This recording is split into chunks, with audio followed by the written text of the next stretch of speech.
I don't know if I ever did it in colours, but I did a little bit of scoring. Prendergast comes in, Bryony Smith swipes that, but straight to the field, and there is no run.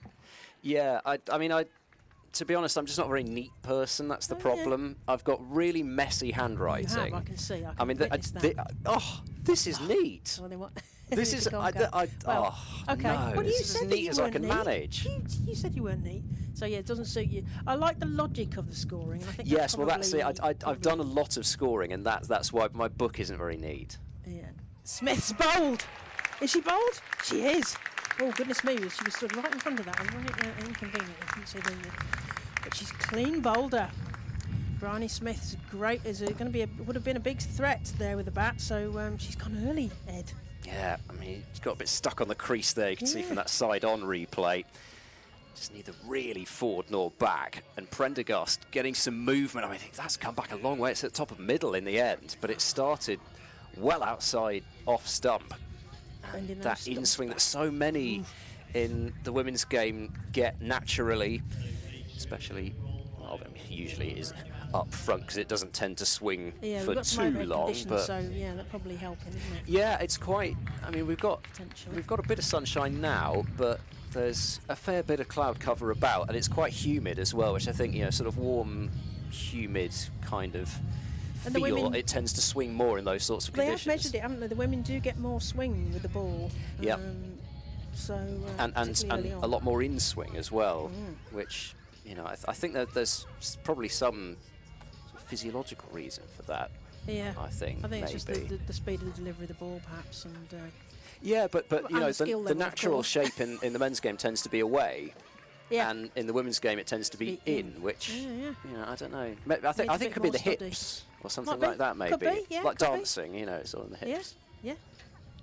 The hips don't lie and all that. Moves up here well, he's doing his lambada now for us. All the Prendergast. This time to Alice Capsey, who has joined us at the middle. Plays that down, sort of unconvincingly straight in front of her, and Orla Prendergast goes and does the tidying up. That's the end of the over. South East Stars are the visiting side, and their lovely bumblebee yellow with the stripes on, 11 for 1 against the home team in the green, Western Storm here at Taunton, Cooper Associates County Ground. Yeah, so Alice Capsey keeping wicket today. I mean, it's not as though South East Stars are short of bowling options. I mean, the two well, it's not the two who opened the batting, I should say. Both bowling options. Bryony Smith, who's gone, took, I think it was 4 wickets in that mauling of the Western Storm in the Rachel Hayhoe Flint Trophy at Bristol earlier this season. But Paige Schofield can bowl some seam up, and then you've got a lot of options as far as bowling's concerned. Yeah, some leg spin, some off spin. Here's Filer to start. That's pulled in the air and caught at mid-on. Second wicket falls, and that is a huge wicket because Schofield would have been really confident after what she was able to do to the Western Storm earlier on in the season, and she's up opening the batting as well, trying to take on that short ball, but just planting it into the hands of the mid-on fielder. Look at the replay. He just got a little bit big on her, and quite a well-judged catch in the end at mid-on by Orla Prendergast, and 2 down. Yeah, and I was just about to say, Paige Schofield, she was number 1 in the Rachel Hayhoe Flint in terms of batting, as you say, and had some impressive innings because she's joined South East Stars from Vipers this season and seemed to be really enjoying that you know, the new lease of life that a new region had given her. But Western Storm managed to neutralise that as well. So yeah, Bryony Smith and Paige Schofield. I think Western Storm will be well pleased with themselves to get a couple of key early wickets in the power play, of course, as well. The one thing that is worth mentioning, though, is that in that 50-over game, South East Stars were 2 for 2. Oh, okay. After so 2 overs. Okay, there's a bit of a pattern. They obviously went on to make a big score, which Western Storm couldn't get close to, so just worth mentioning that. Ailish Cranston is out there in the middle, left-hander. Got a couple of left-handers, which is nice to see because there are not too many of them. No. Unless you're the Thunder, of course, where every other batter seems to be left-handed. They've kind of stockpiled the left-handed. Amy Campbell and one of the youngsters is a left-hander as well. Yeah, Danny And of course, Collins Eve Jones, the is skipper, is left-handed. for But England Thunder. are They've desperate got for a left-handed opener, aren't they? So yeah. a left-hander could do very well. All right, Cranston then to face Filer. Oh, it's a bit turned around there. Lovely bowling from Lauren Filer. Maybe she was expecting the short one. I don't know. Having seen the first delivery banged right into the pitch. Actually pitched it up and got a bit of movement. Cranston had a start last season to the Rachel Hayhoe Flint Trophy, I think it was, very similar to what Schofield had. I mean, she just couldn't get out. Runs flowed from the start of last season, but she's missed the start of this season. Again, just a little bit of bounce from Filer. Seemed to catch maybe the shoulder of the bat there. Yeah, against the Vipers, Lauren Filer did very well. She had the best economy rate of the day. She took 1 for 12. She bowled a Nicole Fulton, who is their latest acquisition, an Aussie that's joined the Vipers. Although I've got a question, which I'm going to hang in the air, is why would they want another keeper? They've got Chloe Hill. Well, I think that was mentioned on commentary as well. Oh, trying to pull that one away, but it wasn't perhaps quite as short as Cranston thought it was. No runs yet from this Lauren Filer over. I wonder if that was the pitch or whether she just mistimed that. Just waiting for a replay. Yes, cramped her there, didn't she? Because that's the thing about left and the right. It's great because great for the batting team because the fielding team have to readjust, and so does the bowler. Should get off the mark here through square leg. They'll push as hard as they can, but Smale is quick off the rope. So Cranston underway. Capsey still yet to get off the mark. She's just faced the one delivery, but she'll be back on strike. Looks like she's going for off stump.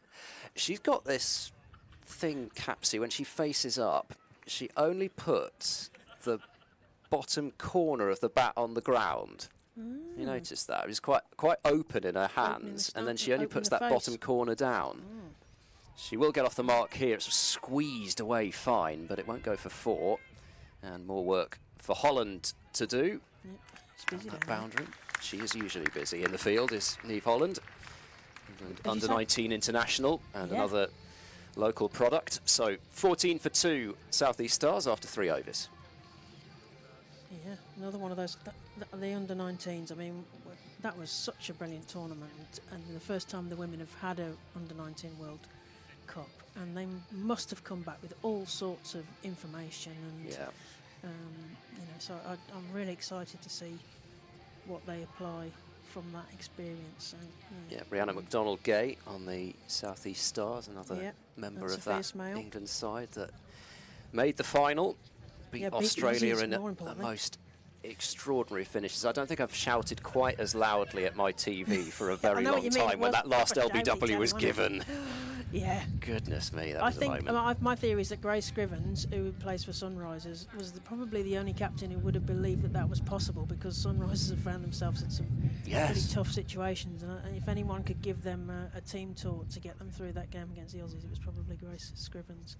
All a Prendergast in from our end to Cranston, who plays that too long off, and there is no run. 14 for 2.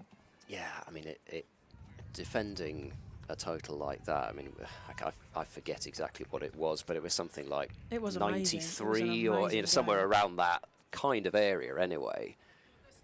Just amazing. And they didn't get off to the worst start either, I don't think, the Aussies. They got off to an okay start. Prendergast over the wicket. It's in the air. There's a fielder underneath it. It's a catch. And Western Storm have another wicket. We get another batter. So Cranston goes. Gosh, there's some short scores here. So South East Stars find themselves 14 for 3. Still in the power play. We're only just started the 4th overhead. Yeah, what's happening? Yeah, but you could see there, not only was she well out in front of it when she played that shot, but the bat turning as well, the face just opening. You could see her go. We'll see it again here. They can see the bat turning in the hand. It was a good catch in the end. It was a good catch for a couple of reasons. She had to kind of dive round, or she felt maybe she had to dive round. There's two of them. Danny Gibson a bit coming there. Yeah, good catch. It was. I mean, yeah, it was an awkward position. She sort of ended up diving sideways, but It worked, and Sophia Smale... Hands underneath it. That's there's no marks for style, as they say. There's a cliche klaxon going off in the background. Cliche klaxon. Actually, I was thinking the other day about sort of direct football cliches to do with cricket, because you never hear anybody say, you know, for example, when Bryony Smith was bowled, nobody ever says front of the stumps. Oh. You know, like the equivalent sort of back of the net. And I was trying to think what other kind of things, like she knows where the boundary is, or she knows where the stumps are. You know, you just don't hear that, do you, in cricket? Let's make some new ones, Ed. Let's not borrow ones from football. We want ones from cricket. Well, I think it just, to be honest, it was more showing the kind of why do people say those things? Right. There's a lot of rubbish. I mean, there's so much. And when they interview the footballers after the game, you could just fill in the gaps as Prendergast comes in from our end, and Alice Davison-Richards comes forward and plays that defensively straight to long off, and there is no run. Somebody with very fond memories of this ground, Alice Davidson-Richards. Oh yes, from the small test. matter of a century on Test debut. Oh my, that was just brilliant. I mean, she has a smile that would light anywhere up, but certainly that smile lit up the Test match. Batting with her old schoolmate, Nat Siver. I didn't really know that till then. Prendergast in. Alice Davison-Richards doesn't get the timing right on that and points where she wanted the ball to go, but didn't go anywhere. So there's no run there. 14 for 3. We're approaching the end of the fourth over. We haven't even finished the power play yet, Ed. No. In fact, goodness. You know, we're a bit closer to the end of it than we are to the start of it, but, yeah, but you know, still a fair way to go, which I suppose from the Stars' point of view means there's an opportunity for a couple of larger overs to get the total moving. Yeah, this could be a really nice battle here as Prendergast comes over the wicket to Alice Davison-Richards. She fends that down, and Prendergast does the fielding off her own bowling. There is no run. Are you expecting someone to be sick as a parrot and over the moon, Jim, and stuff like that? Football cliches. No, I can safely say I wasn't. Well, you're the one that introducing football cliches. They don't mention the gaffer much in cricket either, do they? Unless it's Alex Stewart. Yes, that's right. Prendergast comes into Alice Davison-Richards again, picks out a fielder, and there is no run. Swooped up and thrown straight into Nat Wraith, and that's the end of the over. 14 for 3, 4 overs down here at Taunton. You're watching the Charlotte Edwards Cup. It's a quick fire competition because we've got some. Who have we got in there? We've got these are some shirts, aren't they? There's some yellow shirts there. Bananas and pyjamas, are they? What are they? who are those guys? They are, but they look as if they're dressed for a holiday. Yeah. Well, it's a bank holiday. It is a holiday. Yeah, you're right. It is a holiday. I'd almost forgotten because I'm not on holiday. Yeah, why should anybody else be having a holiday when I'm on holiday? I don't understand it. we don't work properly though for a living. No, you're right. Never done a day's work in our lives. Orla Prendergast bowled a wicket maiden that last over, and it's finally to continue. Cut away through the gap. That may well be 4. It's holding up a bit actually. Yes, yeah. It's a long way out there. And there's a helpful sort of corner of the ground which juts outwards, which means that it doesn't go. So they have to be content with just a couple. There's a lovely bit of team. No, it was 3. No, I thought it was 3. Yeah, Sophie Luff and Danny Gibson there running out. And I mean, reeling that ball in because I thought you were going to. I was just going to say, Ed, you've got your first boundary, but you haven't. No, you know, I haven't got my first boundary. This is a huge moment in the day. My first boundary. Yeah, we haven't had a kadunk yet either. It's nothing to do with the players out in the middle. It's just us, our boundary. We must start talking about cricket. Davidson-Richards across her stumps this time to work the ball into the leg side. It is slightly shorter out there, but there's still room for Holland to get there. But a couple of runs, so no boundaries, but 5 runs off the first 2 balls this over, just to get the Stars moving a little bit, and it'll get the feet moving a little bit as well, won't it? They'll feel like they're in the game a bit more than they've been running around a bit. You know, get some of the nerves out and turn it into adrenaline by getting through for the 3s and the 2s. Yep, I like that. Yeah. Well, I think it maybe works like that. Well, attempted pull shot this time from Davidson-Richards, who looks thoroughly disgusted with life, herself. Really, in general, I think. Because she's got a bruise for her trouble as well, I suspect. I bet that's one of those ones that misses the thigh pad. And ouchie. I wonder if they are just expecting this pitch to be a little bit quicker than they They've looked a bit surprised. That was there's, why I there's asked a bit of about the grass. pitch. You know, That's why I asked about the pitch. it's the old hybrid, isn't it? Oh, is it stitch pitch?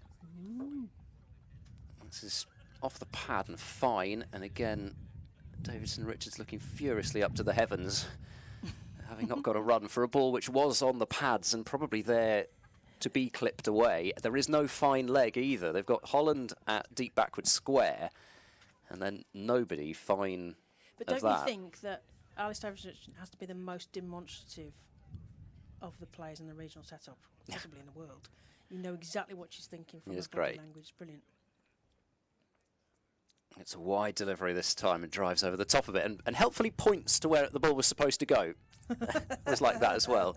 Just sort of like reverse calling your shot, you know. I thought she might give Ben Beverell a bit of a stare there for a minute. Well, I thought so too. She's very polite there. She spins about. You've had the pleasure of commentating with Alice Davidson Richards last ADR. year at Canterbury. Great fun it was too. Attempted pull, booting the ball away. Anyway, it's the over completed. So 5 off the first 2 balls, and then Filer pulled it right back.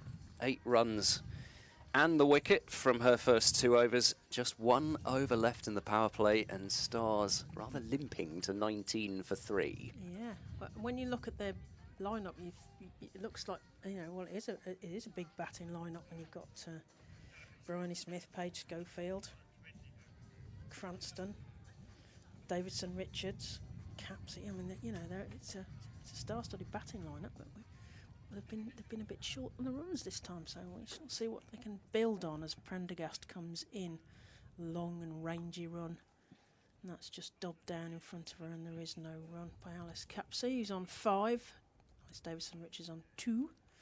Stars on 19 for 3. And this is the start of the 6th over, so the last over the power play. So what can Stars make of the fielding restrictions? So in the women's game, the fielding circle is 25 yards. With the men, it's 30 yards, so that's a different size. And also in terms of regulations outside, the numbers are different for the men, but here they can only have 2 outside as Prendergast comes in.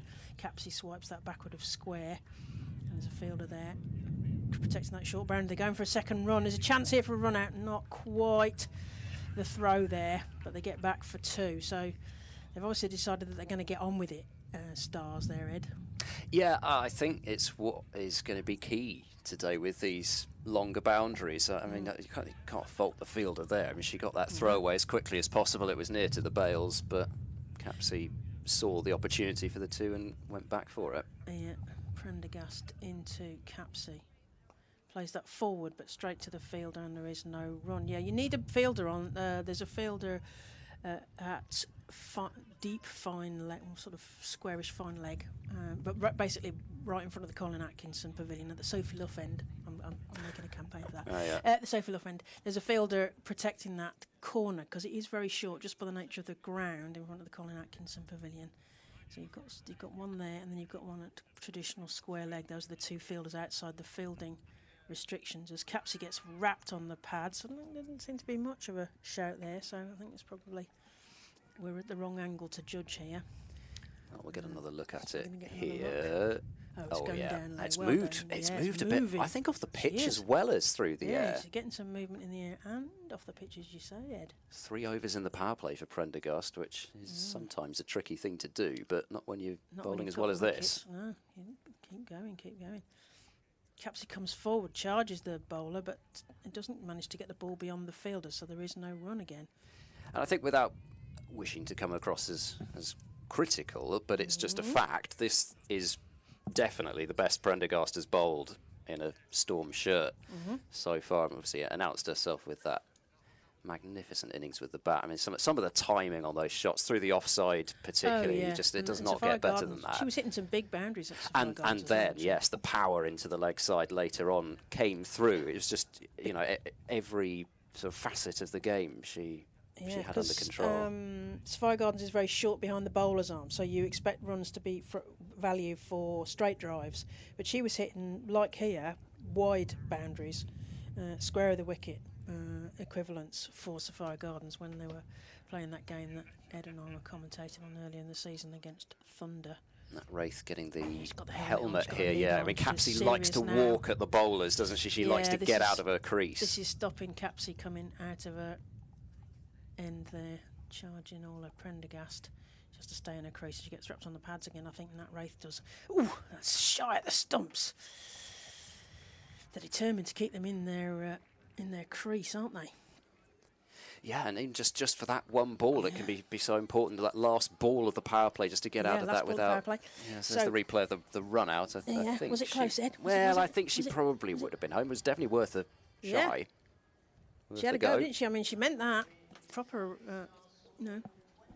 strong throw towards what would have only been side on one stump to aim at. Stars are 22 for 3, and that's 6 overs. And as you say, we're going to get away from Ben Peveril in a minute to indicate. There he goes. Look, he's waving at you, Ed. The end of the power play. Thank you, Ben. I really hope he's not waving at me, because we're sat next to the scorers. The scorers are next to us, and the scorers ought to be. They're waving at.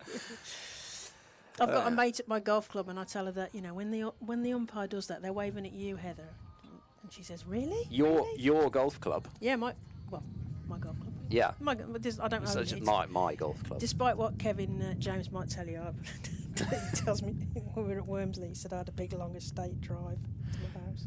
Filer to bowl, chopped away down to deep third, and that will just be 1 run. Yeah, he said he accused me of having, so we were at Wormsley Estate, which has an enormous estate road to get to the pitch. It's a beautiful pitch, that's but he accused me of being similar length to my house. But I've got a 2-bedroom flat in the inner city of Birmingham, so there is no drive. I can tell you that. He thinks I'm very posh. I don't know why. You get off to the driving range. I don't know why he thinks I'm posh. Do you get off to a driving range? Maybe, yeah. Cut out through deep cover this time by Davidson Richards. Just be the single again. So we've still not had a boundary, have we? We've not had a single one. It feels as though we've had a boundary because there have been quite a few balls which have gone towards the boundary, but none have crossed it. As you're saying, but maybe it's a bit sticky in the outfield or not. I mean, it should be. It was certainly quick last Sunday, wasn't it? I mean, it was zooming away, and that was a shorter boundary last Sunday, weirdly. Yeah, it was, particularly to one side. And Wilson's going to dive, knock it down. Capsy thought about still going through for the single, but Davidson Richards didn't fancy it. She was the one running to the danger end as well. Nah. So it was just like that. It was. It probably was. We've got stump mic out there. Did you know that? Oh dear. It'd be like, in the olden days where they used to just sort of bang the pencil on the table for the noise of the ball hitting the bat. Except you're doing the same now for stump mic, which we don't have. Pushed out into the covers this time. Another dot. I'll do you all sorts of sound effects. Well, your style of ball description is very onomatopoeic anyway, so I think it's only sort of the natural next step down the line. Yeah, to start making noises. Why not? We still haven't seen a kadunk now, Ed. Right, okay, I'll take your word for that. You're the kadunk expert. Oh, there's That's one. a lovely That's a Yorker from Filer. There's not very much more that you can do with that, really, is there? Try and keep it out. She got a wicket last week against Thunder with a ball quite similar to that. Sophie Eccleston, it was. She cleaned up for 22 off 15 balls. I was getting painful flashbacks with Eccleston batting out there in the red to the Commonwealth Games. Yeah, same kit. She was batting, but Filer ended that, and he's now giving herself some room here. Carving it over the top of extra cover is Capsy, and this will be the first boundary out towards the Colin Atkinson Pavilion. If only Heather Knight was 6 foot tall, she'd have had that. Well, yes, if only Capsy hadn't smashed that for 4, she might have been bowled. But anyway, it was mostly hands, actually, looking at that shot. Just made the adjustment, lifted it over the extra cover fielder. Heather Knight did first make a boundary, jump. 28 for 3 after 7 overs. Sorry, Claire, a few more words from you, and then it'll be Hannah Thompson-Radford for the first time. Yeah, Heather Knight. She did jump for that one, but it went well over, unfortunately. So we are 28. South East Stars are 28 for 3.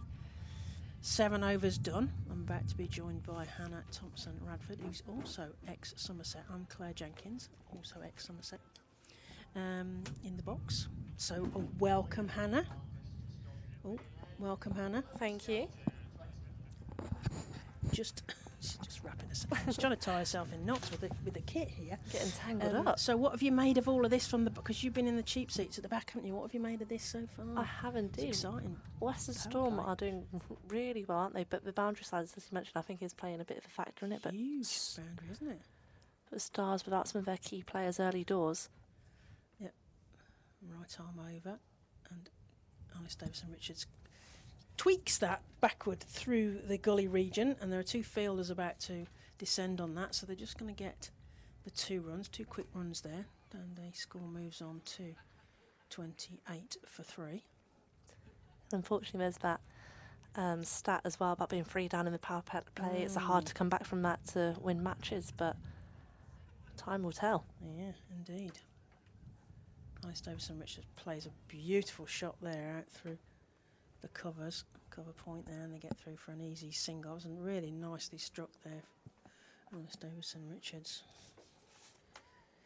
Chloe Skelton from our end, bowling what looks to us like it's downhill, but I don't think it is downhill. Slightly. Skelton to Capsey, comes forward, and it's going to get caught at point, and it is. She really didn't get hold of that. Sort of twisted her hand as she was making contact with the ball, scooped it round, and the point fielder, I love a bit of point catching, comes forward. Oh, we're missing that on there. She came forward and sort of rolled into that as she took it. It's a beautiful shot. We're going to get that from a different angle. Then it kind of squirts out. Yeah, beautifully taken. Hands under the ball, secure hands there. That's a really nice catch. Yeah, you don't expect anything less from Fran Wilson there, do you? So Fran Wilson-esque catch by Fran Wilson. And I was just about to say before she bowled that ball, Chloe Skelton. Chloe Skelton is someone who makes an impact straight away. Oh, she I didn't even have a chance to say that, and she's already taken a wicket. So yeah, she's done really well for the Storm this season already. Yeah, sometimes those bowling changes really do make a big difference, don't they? Yeah, but every match she's come into, she's had a game-changing moment, although... There are some players who do that, don't they? I mean, you know, at the international level, Sophie Eccleston always makes something happen. And I was talking with Mike, because I was at Edgbaston earlier in the week, and we were debating when they would deploy the Eccleston. In this case, then, Western Storm deploying the Skelton early on, and South East Stars find themselves 31 for 4, halfway through the 8th over. Western Storm in their green to match the lovely turf out here at Taunton, and South East Stars in their bumblebee yellow and blue stripes. And Phoebe Franklin just over the top of that, just defends that straight back to the ball. There is no run. Very respectful there. That was very respectful, wasn't it? So it's so much time as well, so she's got a chance to play herself in, but obviously it's T20. Need to get off the mark. Yeah, and that is her getting off the mark, as Hannah mentioned. Just easily into the gap. There's a bit of a pocket, and they get through for a single. Score moves on to 32 for 4. There was a sense just before that wicket that they were starting to wind up, running between the wickets a bit faster. As Skelton comes in from our end to Alice Davison-Richards. Again, plays into the same pocket, almost a replay there. They get through for another single. Yeah, that's one thing I would say that I think Stars have missed out on a few runs that they could have turned ones into twos into threes, etc. The ground state is huge. This is probably one of the biggest boundaries I've seen in a long time. You can't see that on the live stream, but it is right out, and there's only like 5 or 6 yards behind it on most. I think this is going to stay the same for the men's game. Which is, interesting, because we've had a lot of debates about the boundary sizes and, whether they should be in for the women's game, whether they should just stay on the same. Because when you've got some of the big hitters in the women's game, Sophie Devine, Deandra Dottin, some of the players that would play here as well, Capsey, etc. It really wouldn't matter where the boundaries were. So, maybe they should go out. But of course, the new spectators and the commercial interests want to see boundaries. So we've got a change of bowling your end. Yeah, so we've got Sophia Smell into the attack. Under 19s player. Davison Richards just gets a single. Good stop there. Captain Fantastic, Sophie Luff. Yeah, I think she's still got a bit of a bandage around her thumb. She fractured. Protecting that finger injury that kept her out of the early season. So it'll be Franklin facing this time.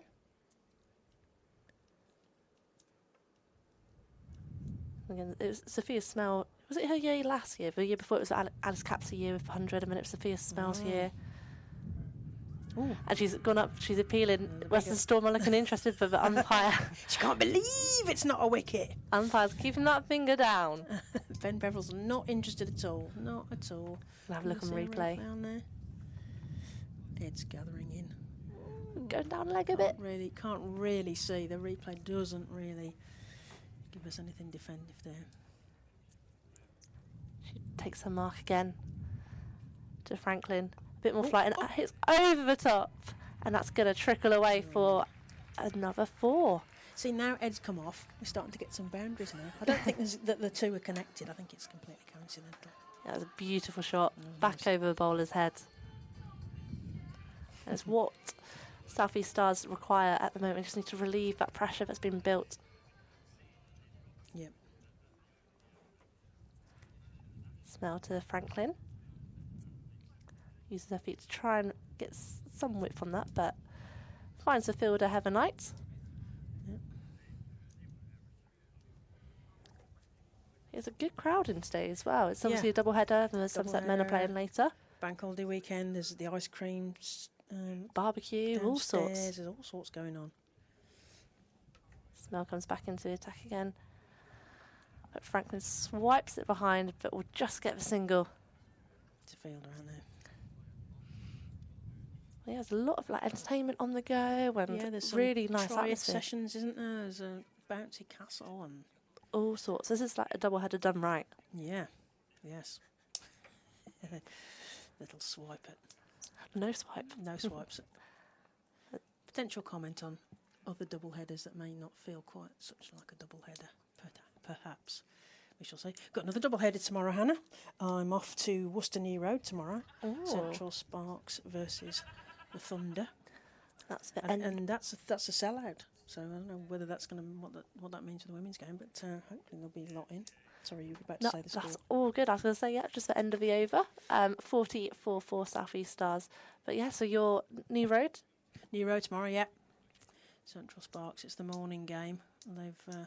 It was supposed to be an afternoon game, and this one was supposed to be a morning game, which would have given me a nice gap to get home. But the two sides have conspired. Get on the Make it M5. more difficult for me.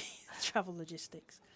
Skelton comes in. Alice Davison-Richards takes a huge wind-up, but only manages to just knock it on its head and straight back to the bowler. There is no run. I thought that was coming this way then. That wind-up she had was a tennis wind-up. I love how animated she is as well. Oh, brilliant. Skelton into Davison-Richards, who comes forward and plays that, prods that really to long on. There's a fielder there, and it's just the one. And she does a stretch as she comes through. Demonstrate what shot she was going to play. There's a bit of a flamingo shot there, wasn't there? And she's just knocking ahead. It is proper demonstrative, isn't it? I love Alice Davison-Richards. Skelton, this time to Phoebe Franklin, who chops that down, and there is no run. 41 for 4. It's her birthday tomorrow, so Who's that? Alice Davison-Richards. Alice Davison-Richards. Well, happy birthday for tomorrow, ADR. So she'll be wanting to Alice bank some Davison-Richards. birthday runs. I bet she likes a bit of cake and balloons and all that. Oh, it's gone up in the air. There's a fielder underneath it, but it's going over her head. And I think it's going to... Oh, it's made the boundary. That's a 4. I thought for a minute it was going to plug and stop, but it plugged and ran. That's 4 to the total as South East Stars approach that first milestone of 50. And the score, I think, is about to move on to 45 for 4 South East Stars. As we approach the halfway mark, I'll be talking about my theory in a minute about the score at the end. Skelton comes in to Phoebe Franklin, who swipes that straight to Fran Wilson, who throws that in like a bullet to Nat Wraith, and there's no run. Yeah, that previous shot as well went over top of Prendergast's head, and Yeah. she was so involved with every single one of those wickets in the power play, Yeah. whether she was catching or bowling. Skelton loops one up and goes in the air, but it's into that pocket again. There is a fielder out there who's going to do the tidying up, and they get through for a single. So that's the end of the over. 46 for 4 are South East Stars. So we are at the halfway mark now. I heard Mike Perkins use my trademark theory, which is double plus 20 at the halfway stage. So 18, 92, 112, is that? I'm not good with numbers. This is why I shouldn't score, you see. Ed was asking me about scoring. I shouldn't score. But it's double plus 20. Am I right there? 46, 80, 92 plus 20 is my prediction for South East Stars. Smell back into the attack. And Franklin gets a quick single. Yeah, because he said the theory is, and then I texted him and he went, actually, it's Claire's theory. Had to credit me. Copyright. Now to Davison Richards, who moves her feet but doesn't get what she wants on that at all. There's that tennis wind up again, isn't it? And she's spinning a bat now. A bit of She's toe, like, I think. I'm going to get this. I'm going to get this. Bit of the toe of the bat. Didn't quite find the middle. Smell. Again. That's going to go for a beautiful shot over the top from Alice Davison Richards. She timed it better that time, Claire. She did. You could feel that coming, couldn't you? Yeah, the previous delivery she tried to do that, but kind of just got the toe of the bat, perhaps. Whereas that time she definitely found that middle. Yeah, we start. The fours are starting to come now. Using her feet nicely to spin a smell. Look for a response for this next ball. Ooh. But Davison Richards finds the gap as well. The ball's going to trundle across. It might stop. Slowing down, but it's going to make it another boundary for the England Test debutant of 2022. Yes. Oh, that was brilliant. It was only spoilt by the fact that the weather spoilt the test in terms of getting a result. So let's hope with a 5-day test we're going to get some results. That'll be interesting at Trent Bridge. So again, Davison Richards moves her feet, but straight back to the bowler this time. Yeah, the 27th to the 30th of June, the test match was on here in Taunton last year. Yeah. I was down here. I was in hospital having a baby. You were a bit busy. Yeah. No, she was born on the 26th of June. So was she born during the test match? 26th, so the day before. So I got home, put the test match on. Yeah. Tried to sleep. Couldn't not. sleep. Looking after a baby, watching cricket. Yeah. It was a great life. It was a bit chilly at certain points, and then obviously with lots of rain and things, but we just love a test match. And the players want to play more test matches. Hey, but no Meg Lanning at the Ashes. What do you make of that? Big news, wasn't it? Yeah, no. Going to be a very different side in terms of the leadership and the nous and the. I was listening to cricket vodcast this morning. They were saying about what she knows and what she remembers of the analysis, and that's stroked into the offside. Beautiful shot into a gap there. Think about the second, but they decide against it. 56 for 4. Yeah, they were talking this morning about it. You know, it's not just Lanning the player, Lanning the leader. It's also she seems to assimilate all of the analysis and be able to just use it, put a fielder in the right place, etc. As Skelton comes in over the wicket, Alice Davison Richards comes forward and plays that beautifully down the carpet for a single.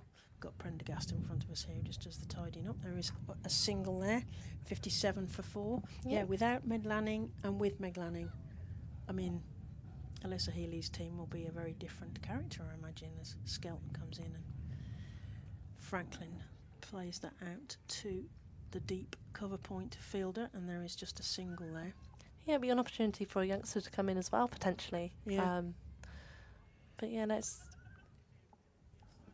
definitely interesting, isn't it? Yeah, it's going to be a very different proposition, I think. As Alice Davison Richards comes forward and defends that, and it just goes straight to the fielder. Yes, I imagine that the character and the feel will be very different for Alyssa Healy-led Ashes side. Davison Richards comes forward and only manages to send that back straight to the bowler, and there is no run. Yeah, starting with a test match, so that and 5-day test match, that's going to be quite a challenge for Healy coming into that. It makes you wonder how long she's known that she's going to be in the breach there. Alice Davison Richards plays a beautiful shot out through the covers, and there is just a single. A challenge, but an exciting challenge. Oh yeah, well, a 5-day exciting test. challenge. She'd love all that. She loves a bit of Ashes. She loves a bit of chatter, doesn't she? And Yeah, I think didn't. I didn't realise how much the chatter kind of extends into all aspects of the game and stuff. Like the players give each other a bit of banter and stuff. You know, it's interesting to hear some of the comments that get made, which I cannot repeat. But there's definitely fire on the pitch as well as Yeah, well, the wicket keeper's in a good place, aren't they, to get in the ear of the batter. It's not just the keepers though. and I imagine that Alyssa Healy does exactly that.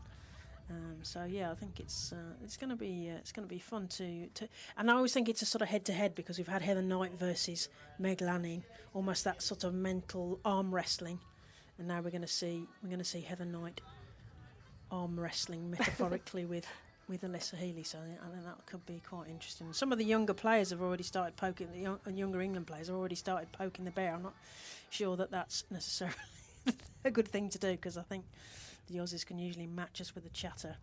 Have a change of bowling. Danny Gibson coming into the attack. Wide delivery on the first of this over. Yeah, as you say, and but that's the nature of sport, isn't it? That one person leaving a team means an opening for somebody else potentially. So I think the cricketer's point was that maybe Phoebe Litchfield will find herself more likely to bat than the newcomer they brought into the Ashes squad. Gibson using the pitch well, but Davison Richardson's going to come back for two. Yeah, they're better running from the Stars. Yeah, much better running. Because Phoebe Franklin was a Birmingham Phoenix, but Northern Superchargers have pinched her for the 100 this season, so that's going to be interesting. So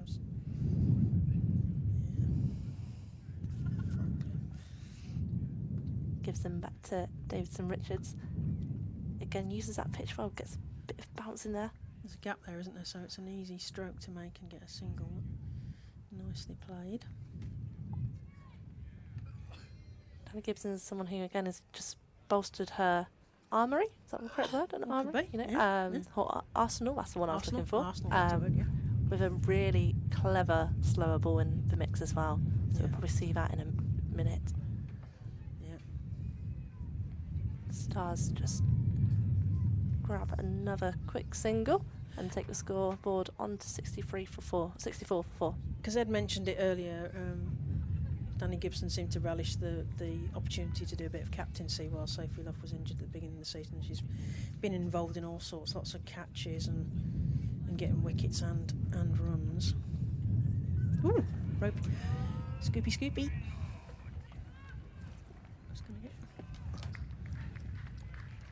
Davison Richards there with the scoop.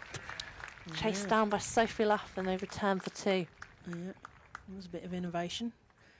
And that's, well, it's the second half, so do you think they're allowed to be a bit more funky, do you think, in the second half? Yeah, absolutely. The score is relatively low at this stage, but as we mentioned, the boundary is quite big, so they really need to maximise any opportunity. But for Western Storm, extras aren't going to help. Needs to get back on that line, but it'd be interesting to see what pass score here is today, to be fair.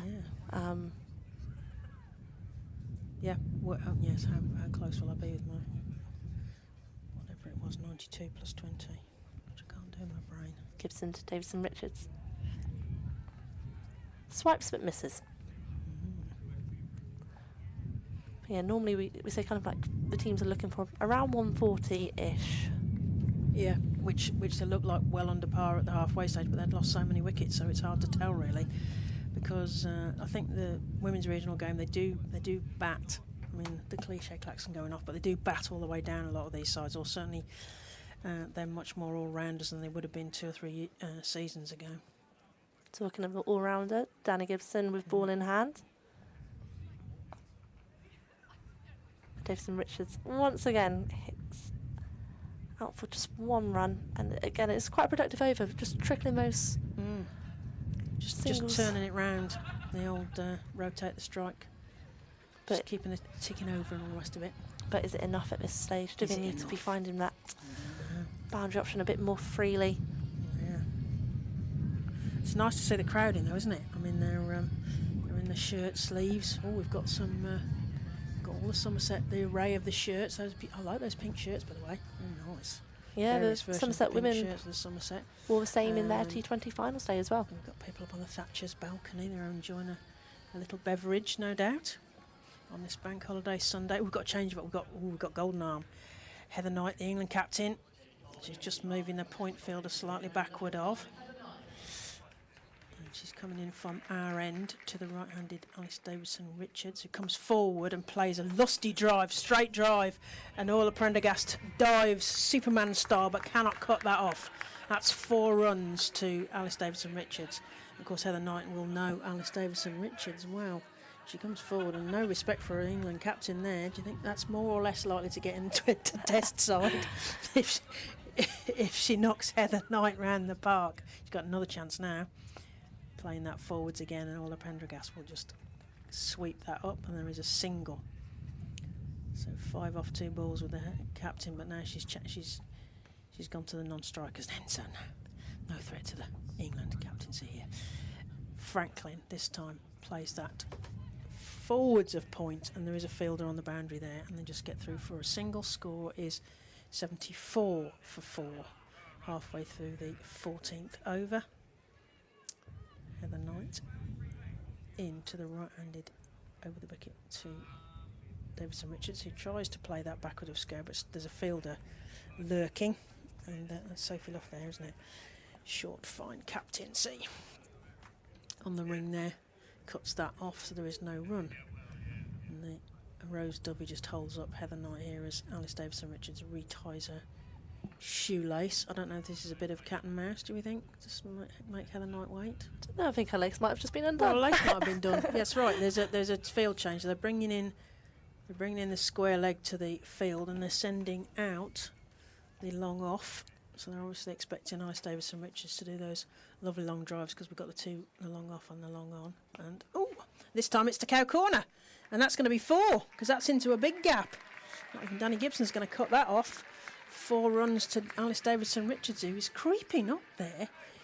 She's accumulated a nice little 35 so far, and Phoebe Franklin on 16. South East Stars moved to 78.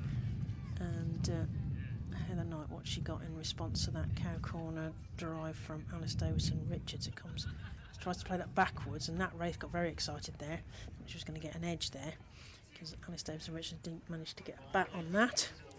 And that's 14 overs gone, 78 for 4. I'm going to have a little cup of tea or something, and the lovely Ed will rejoin you, and so I'll hand you over to Ed, and Hannah meanwhile is going to just chat us through that. Yeah, so we've got the scoreboard on the scorecard, on the screen, so you can see Alice Davidson-Richards now on 35 off 36 deliveries, and Phoebe Franklin not out on 16 off 15.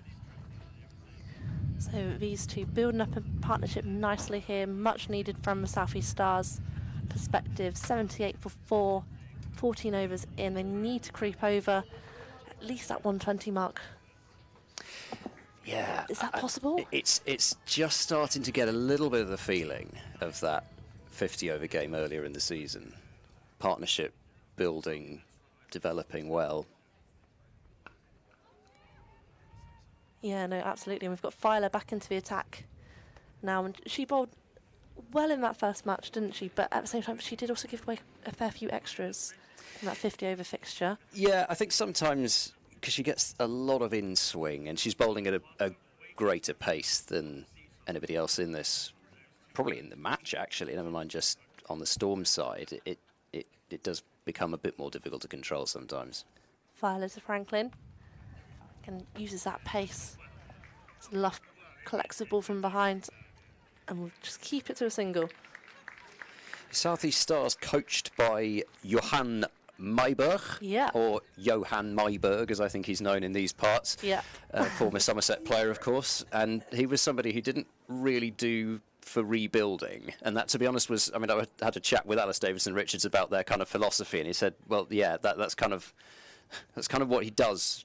Really, he just tells us to go out and whack it. Yeah. And they went out and whacked it and won the Charlotte Edwards Cup in the first year that it was held. Filer to Davidson-Richards. Uses her feet but finds a fielder. He has a shy. Oh, that's intent for you.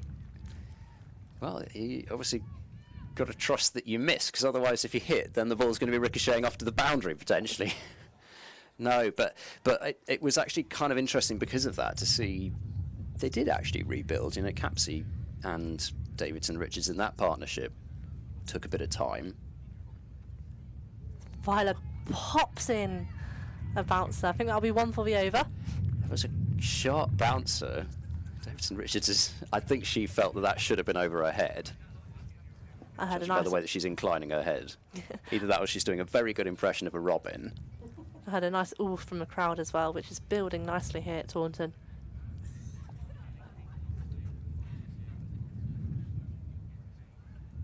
Viola looks to get the next breakthrough. And once again is dangerous in front of Alice Davidson Richards. She's not getting this away, and you can see her frustration. She was trying to pick that one up into the Somerset stand. She absolutely was, but she didn't time it at all, unfortunately. And she kicks out on her pads. Yeah. But the thing with her is, you know, if somebody else were getting that frustrated out in the middle, you might say, well, you just need to calm down a bit, but it doesn't affect her. And this time she hits it straight past the bowler for 4 runs. That's the shot she was looking for. Well, that's what she could do, isn't it? And like I say, it doesn't matter what she does the previous ball. It's almost as if it's kind of an action to get it out of her mind. And look at the weight transfer through that. That is struck powerfully. Exactly what she was looking for. You could see the frustration building. She just needed to free herself up and get one away, and much needed for Stars. Yeah. Still, you feel if they can have a big last 5 overs, they may well get to a score which they would feel they could defend. They'll remember, of course, bowling Western Storm out for, was it 89, I think it was, in the end at Bristol. And so they will feel they've got the bowling attack to do exactly that again. Western Storm look, they've got that confidence in their bowlers. Yeah, they look much better today here, don't they? And like I said before, last time Western Storm in the 50-over match, they got 2 for 2 for South East Stars, and then let it get away. Whereas this time it does seem like they're keeping that pressure on. Yeah, I think so. I mean, I said it. I think when I first came on, I said it's got the feeling that it might go that way. It hasn't got there yet by any means. They're still getting some good dot balls in. Alex Griffiths to bowl her first over, could get a wicket first ball, and does. Straight to mid-wicket, slides in and takes the catch, Chloe Skelton, and that is a big one. Phoebe Franklin had come in and hit a couple of early boundaries which had just taken the pressure off Alice Davidson Richards, but they tied her down a little bit after that early flurry, and she was looking to get that one away into the leg side. Bit of in-swing still from Griffiths, but Franklin clearing that front leg, not getting very much of it. Well-judged catch from Skelton, a catch that she would expect to take. But the Western Storm's fielding so far this afternoon has been impressive. 83 for 5. So much better than the cliche catches, win matches, etc. gets thrown around, but it really does matter, doesn't it? It counts so much. Their fielding has been superb today. We've seen in previous matches it hasn't been quite there, whereas it feels like the feedback from previous matches, etc. has been worked on, and today they're putting in a performance in front of this double-header crowd. It's not an easy thing to do, to come on and bowl your first over of the innings in the 16th over in T20 cricket, but Alex Griffiths has done it and picked up the wicket straight up. Tush Farrant out to the middle then, so left-hander, somebody who can get on with it towards the back end of the innings. It's been floating about a bit, I think, in the South East Stars order this year. Just somebody who they look to try and accelerate things. She came in at 4 in their match against Northern Diamonds, so a bit lower down today. They brought Farrant in the power play to try and get a bit of a move on, but unfortunately didn't come off on that occasion, but they know what she's capable of. Yep, and in the 50 over earlier this season, she hit 45 off 32 against Storm in the back end of the batting lineup as well, down the tail. I remember the Schofield innings, but it was Farrant who was there at the end and blazing the ball to all parts. Not going to be a run here though, and I like what Storm have done immediately. Even though it's the 16th over, it would be very easy just to sit back and allow Farrant a single, which is exactly what she wants to do. She wants to get off strike. She doesn't just come to the middle. She's not necessarily going to be looking to swing for the boundary first ball. She just wants to give Davidson Richards the strike, and Storm can't allow her to do that easily. Full and wide. She might do more than that, though. Sliced it away out towards the boundary. It's going to hold up, though. How many can they get? I think about a third, but they can't come back. So Farron off the mark with a couple. Yeah, a decent first shot. 4 points. But like you said, I think she is looking to just get back quick singles and she get ADR on strike. But if you can't do that, you might as well get the most you can yourself. Well, yeah, I mean, I think she got a ball which was quite full there, heading towards the slot length. And that one's certainly not. That's a really good length to bowl at this stage, especially when you are still getting a bit of movement through the air, even in the 16th over. A little bit of away shape from Griffiths. I've found watching Griffiths, actually, that she... I don't know whether if you asked her whether she would say this, but she seems actually really to like bowling at the left-handers. And I think maybe for a lot of in-swing bowlers, maybe just gives them a little bit of extra margin. You know, you stray it all down the leg side to a right hand, it's going to be wided. Slow ball this time pulled by Farron, but it should just be the one out to Smale. With those arm protectors on out in the deep. Yep, easily identifiable. Yes, very much so. I mean, for a couple of reasons. The other being that she's the only left-arm thrower in the Western Storm side. They don't have a single left-handed batter. And Smale, the only left-arm throw. Davidson Richards might think about two here. It's knocked just forward of square, but just hit a bit too hard, actually, for two. We've had to have softened it a bit if she wanted to come back there. So that's another excellent over towards the back end.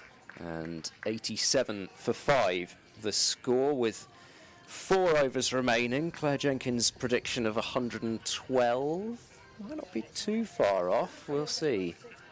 Yeah, it might well be, to be fair, because it does feel like the 120 mark is looking a little bit difficult, but we shall see what this pair have to offer. Well, Davidson Richards is somebody who has scored a lot of runs against South East Stars in her career. There's the Stars coaching team. We're discussing a few plans of action as far as defending what looks to be quite a low total. And you would feel for Taunton, perhaps under par, albeit we're playing on a bigger ground than we were last week against Thunder. Gibson then, there's that looping slower ball. She's just got the confidence to bowl that so slowly. And it's somebody who bowls pace. It's got to be something really to get your head around. I can bowl it that slowly and it will work, especially if she gets that length right. Absolutely. She's been using it quite a lot this season so far and it's been useful. Gibson again to Davidson Richards. Gets it past one fielder, but won't make it past the second. So come back for 2 runs. Yeah, I mentioned the runs that Davidson Richards has scored. It was quite a low-scoring game between these two sides at Bristol last year. Davidson Richards, it was only 35. But in the context of that match, the 35 was worth a good 50 on most nights, and she won that game. Also scored a half-century and took 4 wickets in the 50-over game at Cheltenham last year. And again, Davidson Richards, we keep saying her name quite a lot, but she is getting quite a lot of the strike. Gets single, and it will be Tash Farrant facing on this occasion now, and the field will move, because obviously she's left-hander. Scores 90 for 5 for the Stars. Yeah, so what, 10 and over, 125. I mean, you'd think they've got to be looking at 120, just at least to get that run a ball kind of marker. But as we've already mentioned, the boundary is one of the biggest I've seen in the women's game so far. So it may prove okay. Some balls struck airily. Pass the fielder, and will be another 4 runs, and that's what the South East Stars require. It's full toss from Gibson there, and Farrant. Some good placement to get it past the extra cover fielder. Just didn't quite dip enough. slow ball dips a lot, but she asked just a bit too much of it that time. Let's see what she's got in response. Gives into Farrant and finds the gap. Another single taken. Now, you were talking about the test match coming up very soon. But as far as I can see, there isn't a test match next summer. Oh. New Zealand and Pakistan are the tourists, but on the Future Tours programme, there's no test match Well, that listed. needs to get sorted. Yes. Millionaires, please come forward. As Gibson puts up her arms, and it's given LBW. Davison Richards has to depart on 43, an excellent innings from the Stars. She walked across her stumps there, did Davidson Richards. I mean, the speed that came off, I thought she'd hit it, but me too. That's why I obviously paused not. for a moment, because it did look from our angle that she got it off the bat, but Danny Gibson was very keen. And Yeah, might just come off the boot, do you think? Maybe if it came off the boot, might come off a bit quicker than the We'll see it on pads. this This would be front the off. angle. Here we go. Yeah, straight Yeah. off the boot, isn't it? It looks as if it's probably going on to hit leg. I think Yeah, that's a good decision from umpire Peverell. that's a great angle to review it at as well, isn't it? So it definitely had to depart. No controversy in that one. Alice Davison Richards, 43 or 44. More runs, but she cut a bit of a frustrated figure out there in the middle, and she's cutting even more frustrated figure as she walks off and I feel like slams her gloves into the ground. That's definitely going to get turned into some sort of GIF or something, isn't it? Or a meme, or, you know. That's Yeah, definitely well, going to do the rounds. you'll be on that after the. Oh no, the I don't game. do. Yeah, no, I don't do those. Don't do things. that I anymore. we'll let other people do that. Right. Farrant then will be on strike with that wicket coming off the last ball of the over, but Rihanna McDonald-Gay is out there in the middle. Another of the Kentish contingent in this South East Stars lineup. Griffiths to bowl. Farrant goes over the top. She gets a fair bit of this, and there'll be 4. Long on, not going to get anywhere near that. And Tash Farrant gets a second boundary. 12 off just 7 balls. This is what the South East Stars needed. Yeah, and you were very brave saying the Kent word, because that's Melissa Story's issue, isn't it? She can't say that word. Kentish. She told us a story at Bristol, didn't she? Yorker length, it's squeezed back to the bowler. I think I'm going to let you handle this, because how you're going to describe this No, I in a butchered family show, I'm not quite sure. But anyway, No. I'm sure She you just said she got watching confused this sometimes. can Scary enough to be in the you know work out. She told us a perhaps. lovely story that was frightening and made me never want to say the word. Farrant goes big into the leg side. There's a fielder out there though, and that's a really good bit of fielding actually, because that could have bounced over her head. Took a really high bounce out there. Almost bounced up like it was coming off artificial turf, but it's not. That's just how hard the ground is at the moment. It's a glorious day. We've had some brilliant weather down here. Good work from Holland once again on that boundary rope. 100 is up for South East Stars, and McDonald-Gay to face her first ball. And just past mid-wicket. They should think about 2 here, because it's right between long on and deep mid-wicket. Even with the arm of Danny Gibson out there in the deep, they can double it up. So McDonald-Gay off the mark.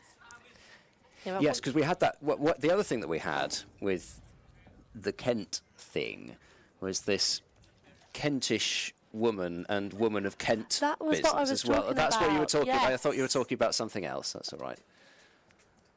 You were talking about accidental words. Inside edge onto pad. here Kind of from that as well, but- McDonald-Gay. But that was the story I was on about. Yeah, well, you know, it's to do with the Medway, isn't it? East and west of the Medway, you're 2 different things. Come from Kent.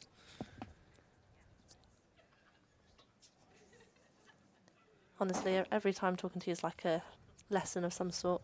Today's geography, clearly. This is clipped into the leg side. And this time it will just be the one. It would be fairly suicidal coming back for the second run there. So 2 overs remain, 103 for 6. Farron going quite nicely with a couple of boundaries. McDonald Gay, though, will have the strike for the penultimate over. Scorecard on the screen for a moment there. Here we go. We've got a message from Hypercourse here talking about test matches. New Zealand women last played a test match in 2004 against England at Scarborough, while Pakistan's last test was against West Indies in Karachi in the same year, and that was also the West Indies' last match in tests. Well, you know, there's it's one of those things that often gets brought up when we talk about the women's test game, that Susie Bates hasn't played a single test match.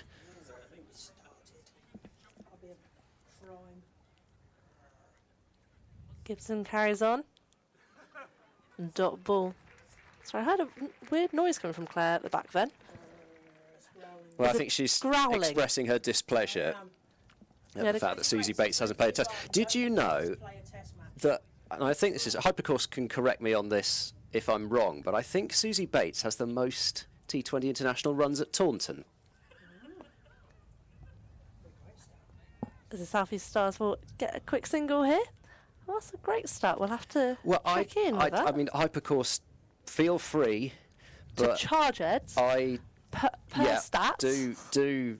Do correct me, but I have a feeling that I've seen that somewhere, and it's because they played a lot of. I mean, they played a few kind of bilateral matches at Taunton when South Africa had come over to play England, for example. They played some games against New Zealand here over the years. Also World Cup matches taking place at Taunton. There was one year, I think, where nearly all the matches, if not all of them, took place at Taunton. 2009 felt quite busy. In 2011, it became the home of England women's cricket, didn't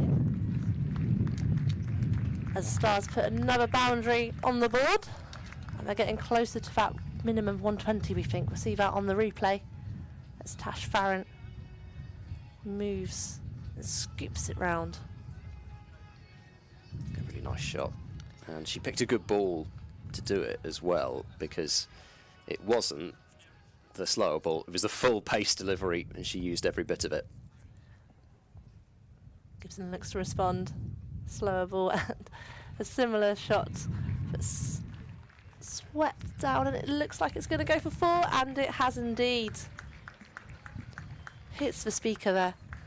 You see, I think Farron's outthought Gibson there. I think she knew exactly what she was going to do. After she's just had the pace used, she's thinking, right, next ball she's going to go slow, gets into that low position early, and finds the gap. But Peveril's having a bit of a word here. She's going to come round the wicket. I thought for a moment this was about running down the middle of the surface, but it wasn't. She's switching to round the wicket. As Gibson, as you mentioned, comes round, fires it into the pitch. But it looks like Farron will find another boundary option, back-to-back 4s here in Taunton. And Stars are getting a much more credible total on that board. Yeah, heading up towards that 120, and who knows, maybe a bit beyond. That's a really good bit of technique from Farron to drive that ball through the covers. Thank you, Hypercourse. Legend as ever. 400 T20 international runs at Taunton. Charlotte Edwards is second on 217. Gibson to Farron once again, who again finds another boundary option. It's raining 4s here at the moment in Taunton, and that sees the end of the over. And South East Stars take their total to 120 for 6. Well, they've got to 120 with an over to spare, and Farron has just played about with the field and played about with a bowler in that over, and Gibson will be hoping for some sweet revenge in the second innings. I'm sure she'll open the batting, but it was another full toss, and as so often in the latter stages of these innings, everybody's up on that offside, and Farron's done a magnificent job in that over to find those gaps. So 29 now off, I think, only 13 balls. Look at that, with 6 4s, and McDonald Gay is on strike, and I suppose, does she go for the big one, or does she see Farron hitting the ball so well and think maybe I'd just get her back on strike? My impression is she'll probably go for the boundary. I was given just that it's the about to last say over. that. Just say, see, ball hit ball, but yeah, that's Farah putting her hands up for a big England summer, isn't it? So Prendergast to bowl the last over. And starts off with a terrific delivery. Could be a run out if Wraith can hit the stumps. Oh, that was close. That was close. I thought she'd hit the target then. And we've got, I mean, we are right in line on our position with that throw. That has missed the stump by a whisker and they squeak through. You're going to see it on the replay. She appealed for LB, didn't she? Come off her boot. Oh, it does not miss by much. They get through, and the key thing with that, I suppose, is that it was unselfish cricket from McDonald Gay in that Farron was running. Oh gosh, I said, look at that! We can freeze frame it right next to the stumps. How did that miss? This time it's a wideish delivery. It has been wided by umpire Dovey.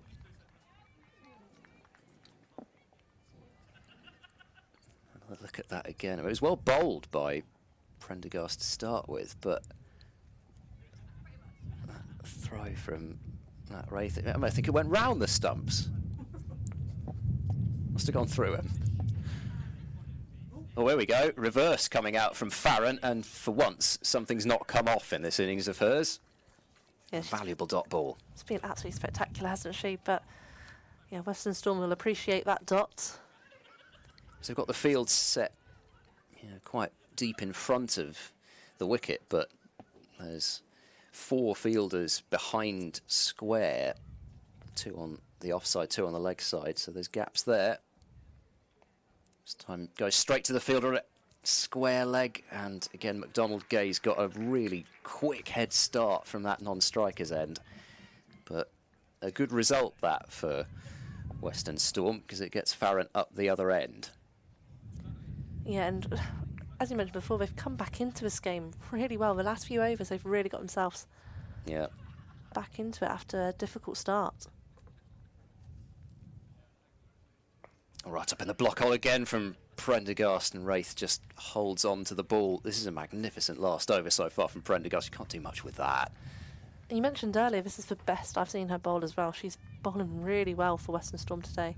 Yeah, this is much more like the Prendergast with the ball that we saw in the World Cup. Absolutely, because she had a bit of a tricky initiation to Storm with the ball to begin with, but... Yeah, she didn't actually bowl in the first game, in the game that she made the 100 in. She didn't bowl at all. She sort of eased her way into it, and now she's hitting her stride. Slap down the ground, that's magnificent work from Farron to get out of the way. Hopped right over the top of the ball. That's really athletic work. That would have made a great freeze frame if somebody's out there snapping the pictures, getting this shot of her right, both feet off the ground in the air over the top of it. Last ball, then. What can Farron do? Heaves it leg side. They'll probably get 2 here with McDonald Gay coming to the non-striker's end, and she'll make it. Prendergast tipping it onto the stumps, but good running to complete the innings, and 127 will be Western Storm's target from their 20 overs.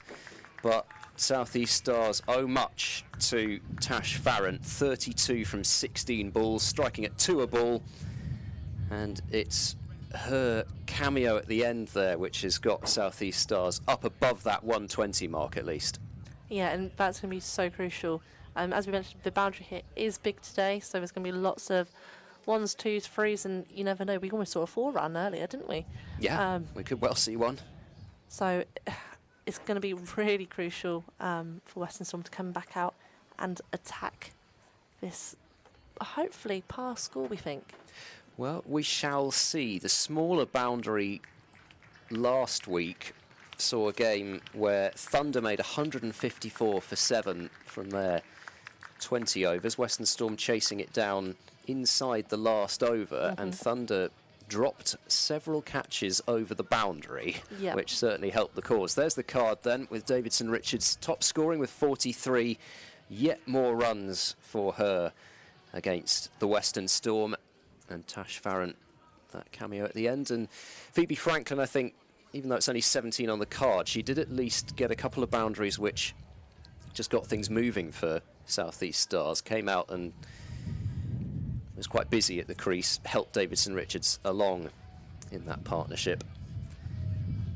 We shall see whether it is enough. There's the bowling figures then. Orla Prendergast, outstanding, 2 for 12 from 4 overs, including that wicket maiden. But really, for the most part, all the way down, the Western Storm produced a decent effort, I think, with the ball. Lauren Filer, when Filer is cheap, Western Storm tend to do well. She is kind of a leader of the attack in that she's the quickest bowler. She didn't get the new ball today, but she often does. And I think very often Lauren Filer is the bowler that sets the tone for Western Storm. And 1 for 19 today from her 4. So we will have a pretty brief interval, really. We'll be back in only around about 10 minutes' time. A reminder, there is another game going on in the Charlotte Edwards Cup at the moment. It's the second half of a double-header at Headingley, the Headingley double-header. It's a difficult one to say, isn't it? Northern Diamonds are 36 for 1 in the... Pardon me, that's a really behind score. I notice there's a much more up-to-date one next to me. Northern Diamonds are 48 for 1 after the power play there. And a stream available of that game as ever as well. But we will be back for the second innings of this match between South East Stars and Western Storm. Reminder later on, Somerset versus Glamorgan in the second half of the double-header in the T20 Blast. But we will be back in a few minutes' time to see whether South East Stars can defend 126 for 6. Can the Storm chase it? Vital either way for both teams' hopes in the Charlotte Edwards Cup this year.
Hello again.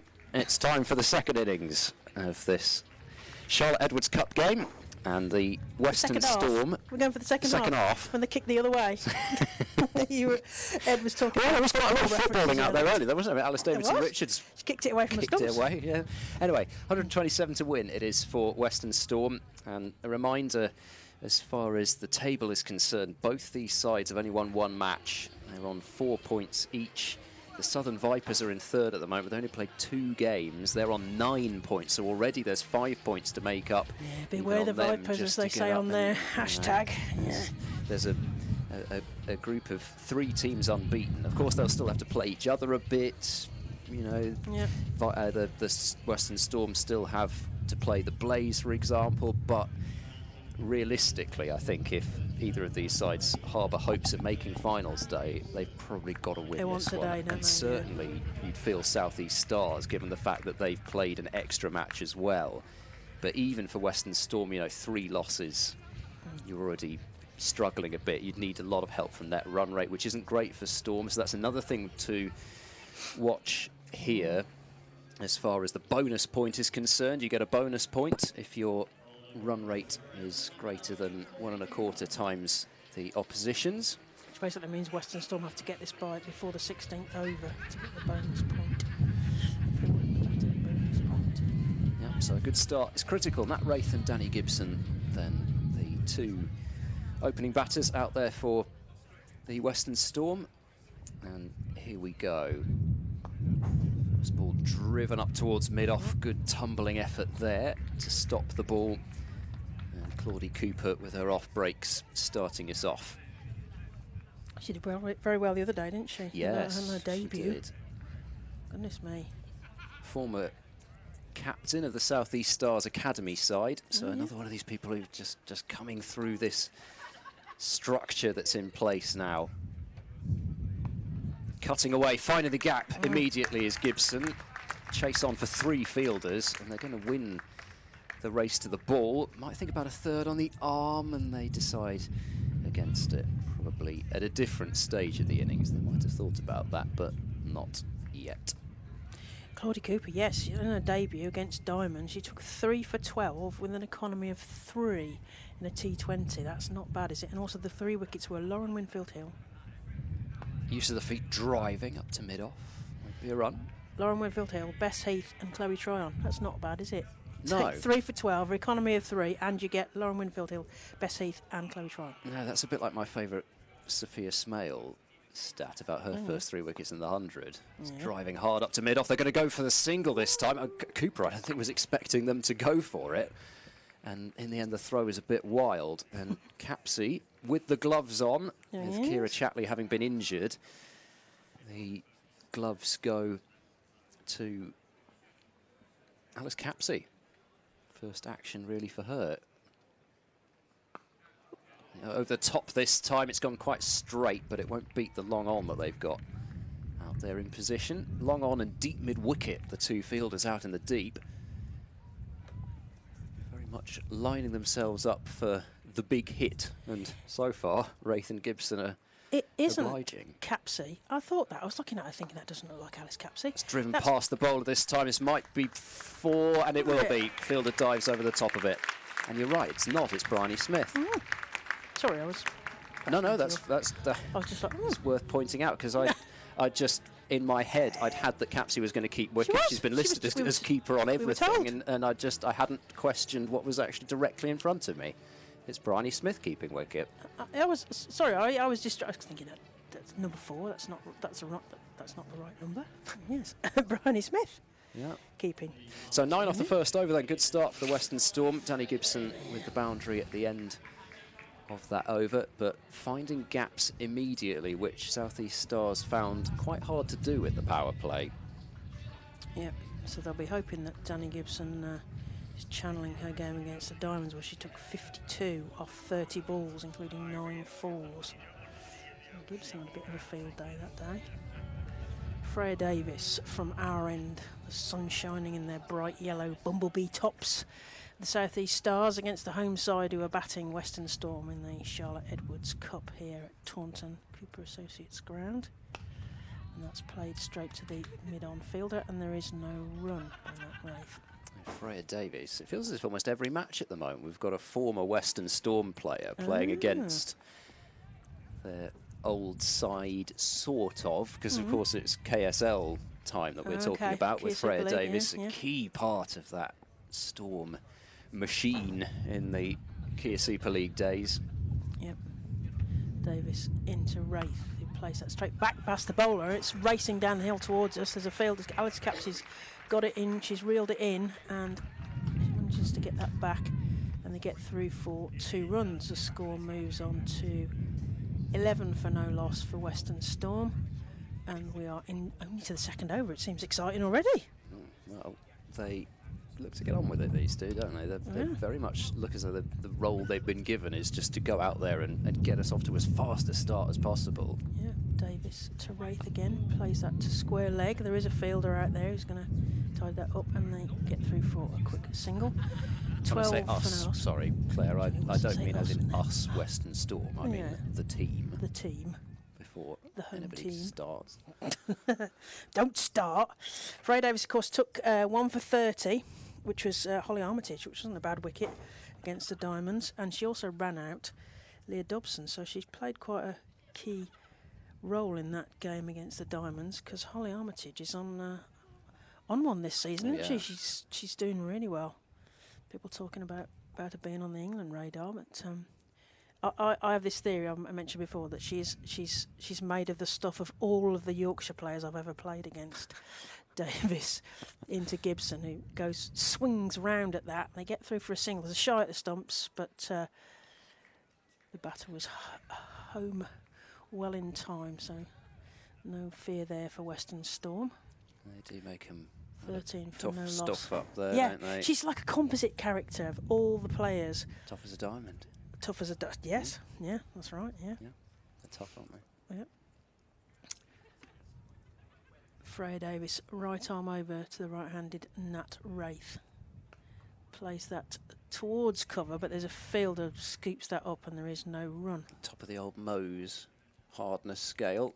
Oh right, is that what your Mohs scale? Is that what diamonds are measured by? Well, I think it's just the hardness scale, isn't it? You've got your sort of your talcs and your gypsums at the lower end, and then like the carats in gold, is it? You get your diamonds. Ed started talking rubbish in the second half. Freya Davis, he said to touch the sun, and we're not even outside. That's played through to mid-on, and there's a bit of a shy, but it's a bit late there from Alice Davidson Richards, and they get through for a single. 14 for no loss. And that's the end of the second over. That's Western Storm, 14 for no loss after 2 overs. So power play.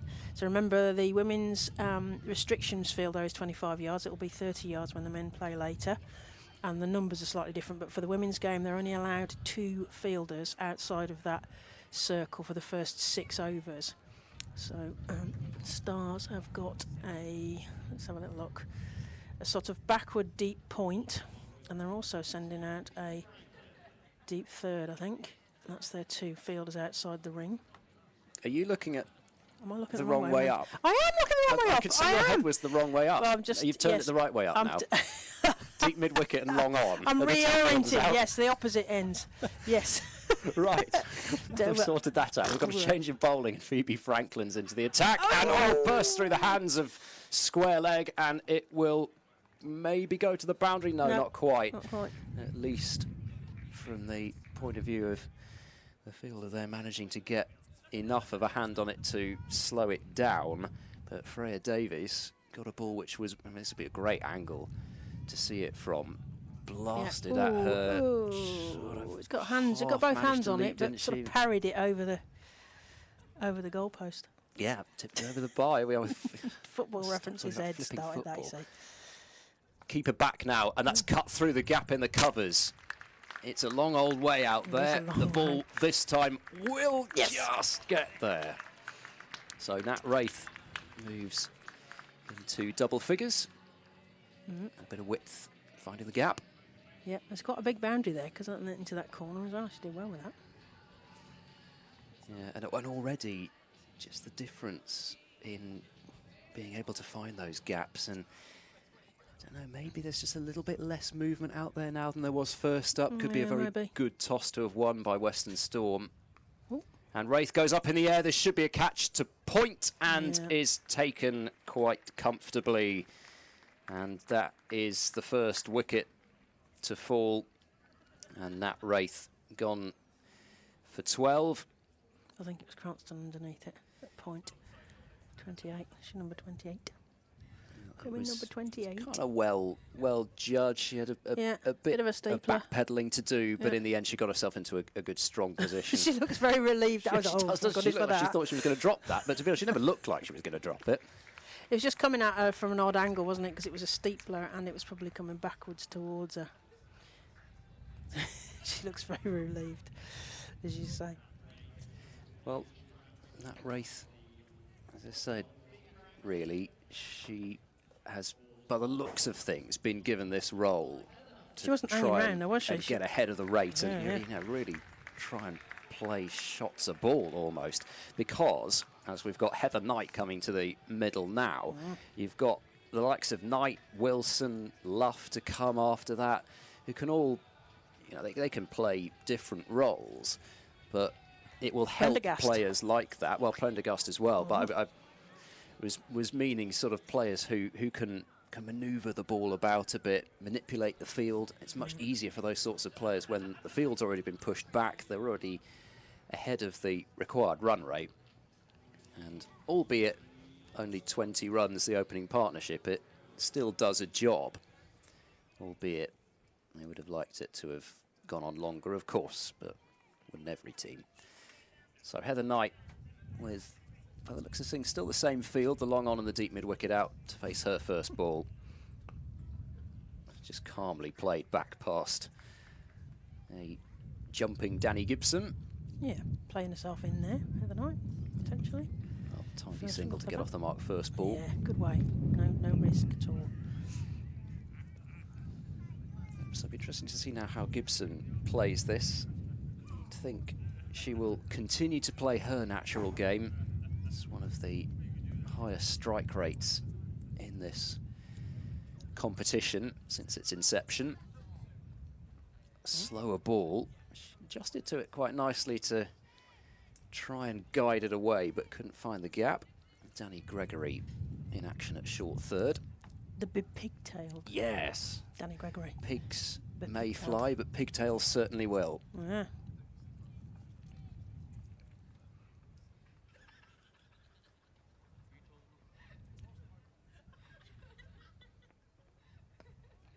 Driving up towards extra cover, and Knight not interested in that single whatsoever. No, it's just not leaning on a bat. Don't fancy that at all. No, and then Bryony Smith almost fell over Danny Gibson trying to take the throw. This is one of the things, actually, as 3 overs have gone, 21 for 1. It's one of the things as a new-ish keeper, you're probably not quite used to the fact that actually you can't just take the ball wherever you want. Yeah. There is a batter in the way sometimes. Yes, your instincts will be elsewhere, won't they? I think, yeah, it's a very distinct fielding position, isn't it? As Danny Gregory places the helmet behind Bryony Smith. You've got to defend that, because if it hits that, we're going to have 5 penalty runs. As Alice Davison-Richards comes on from the pavilion end. And the distinctive yellow and blue hooped tops, bowling to Heather Knight.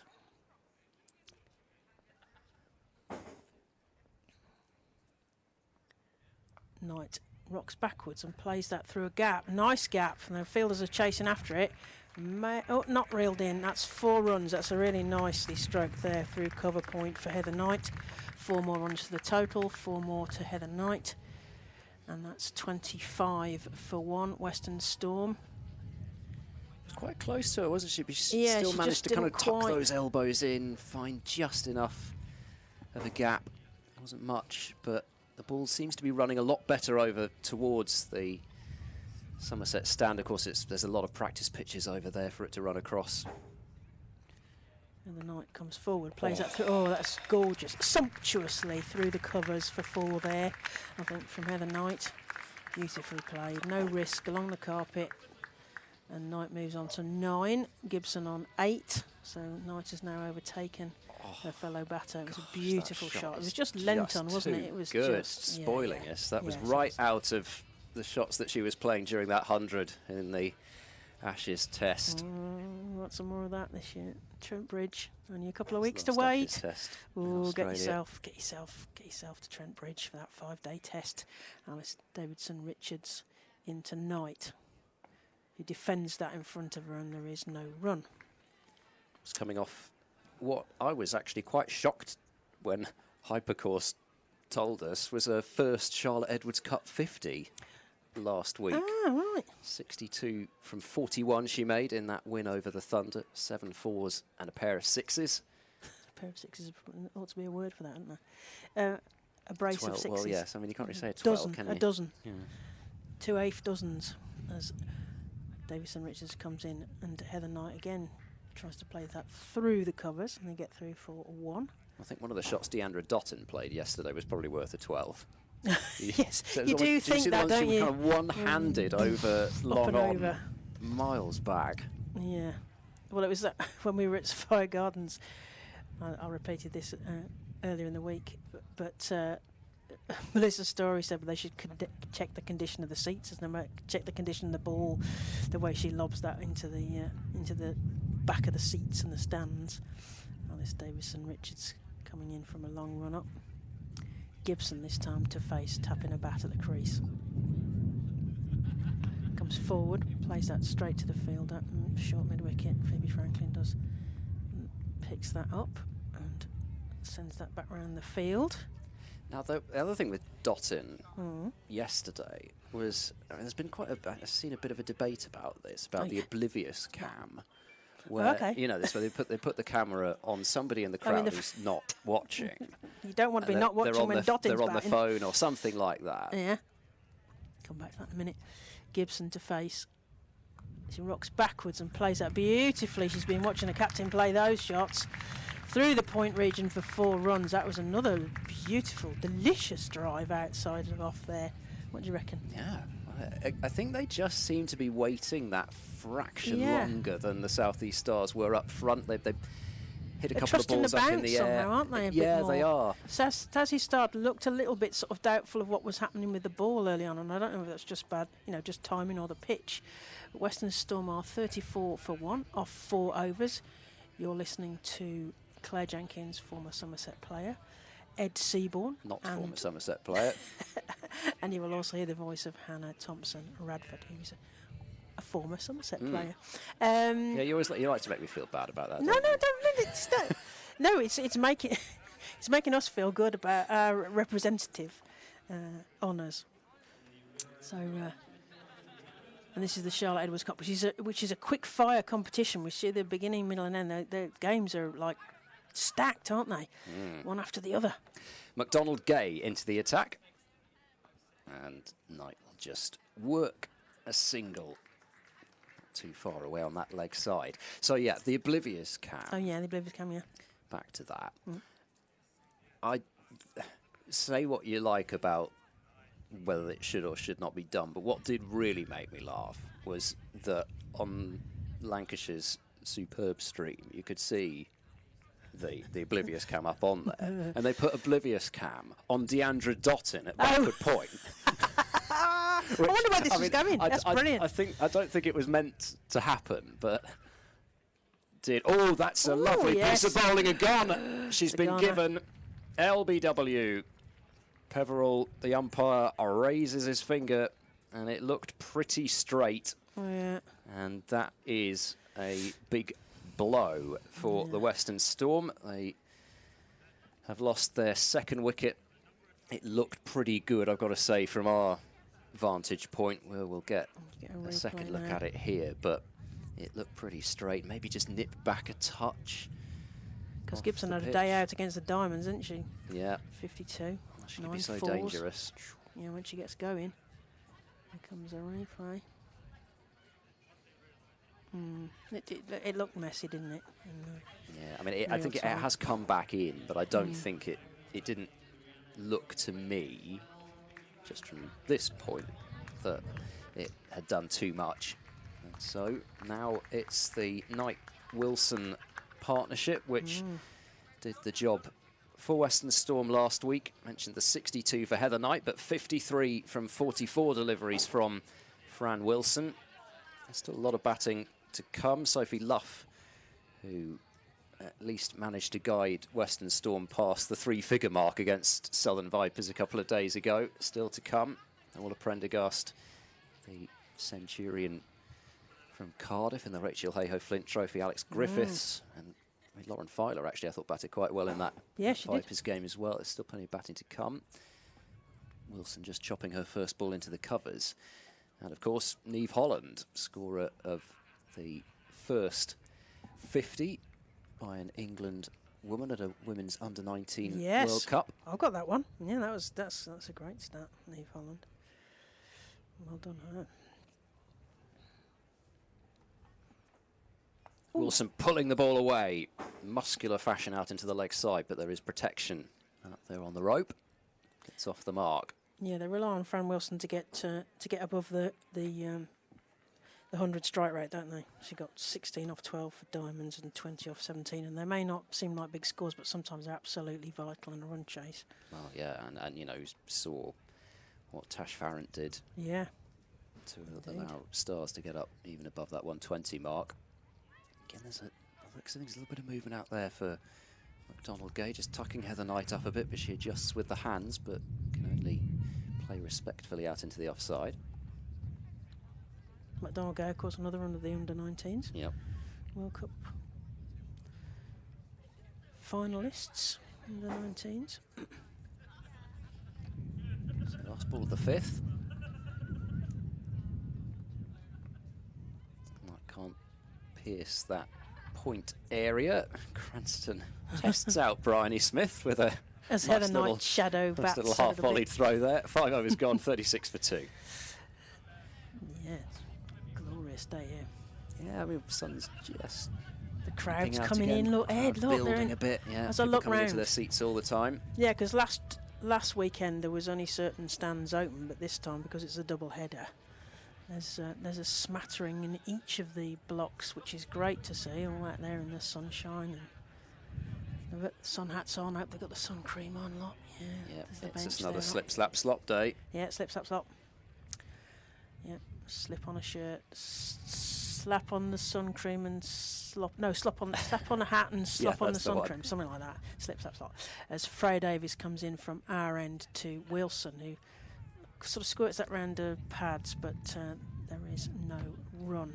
They've gone for the kind of classic modern day school of thought of doing your T20 bowling until this point of South East Stars having a different bowler bowl each of the first 5 overs, which, to be honest, actually in the T20 cricket that I've covered both men's and women's this year, I haven't seen so much of, so I'm glad to see it go back to a bit more consistency as Davis, and that goes down the leg side again, and once more Rose Dovey gives us the signal of the wide ball. Yeah, some of the teams are really into that, aren't they? I know Sophie Devine teams that she captains last year in the Phoenix, obviously. Elise Perry will captain the Birmingham Phoenix this year, but also with the White Ferns, she tends to really mix her bowlers up. I presume that the thought is that the batter cannot get used to the line and length, particularly in things like the power players. Davis comes in for the last over of the power play here, and it's bowled. She's bowled Fran Wilson right underneath her bat. I think we're going to see the replay in a minute, but it just looked like completely mistimed shot, unfortunately, and that's a clean bowled. The bails went flying, and we're going to get a view of that now. I think it went right underneath the bat.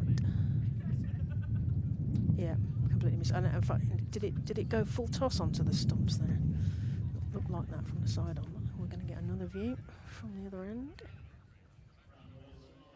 No, it did bounce, but then maybe chopped on a bit there.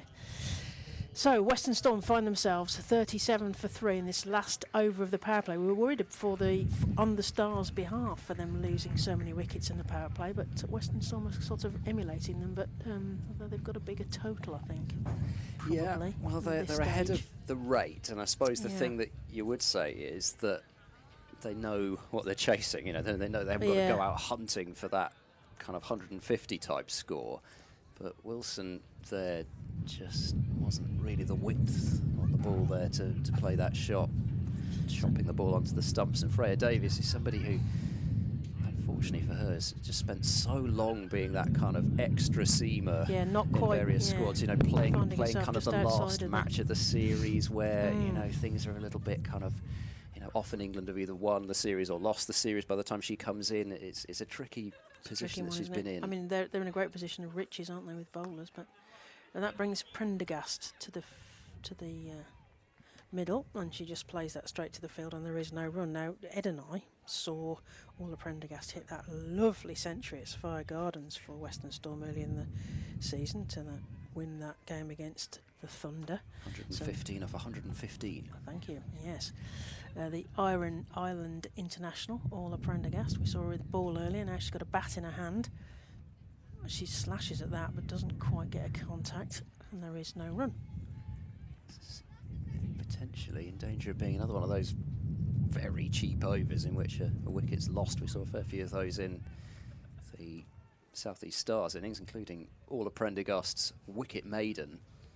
But yeah, what a prospect she is, and if she can get those cover drives and cut shots timed up. She seemed to have so much time at Sapphire Gardens, didn't she? As Davis comes in and Prendergast plays that back to the bowler. There's a chance of a run out of the non-striker's end as Heather Knight sprawls across the crease to ensure that she's back in her crease as the ball passes close to Freya Davis, and as Freya Davis is trying to, I suspect, parry the ball onto the stumps in her follow-through. Her birthday coming up in just a couple of days as Orla Prendergast. She's still, for a few days, only 20. That's the other thing. Oh, the youth. Oh, that's a crowd catch there. There's a dot straight in front of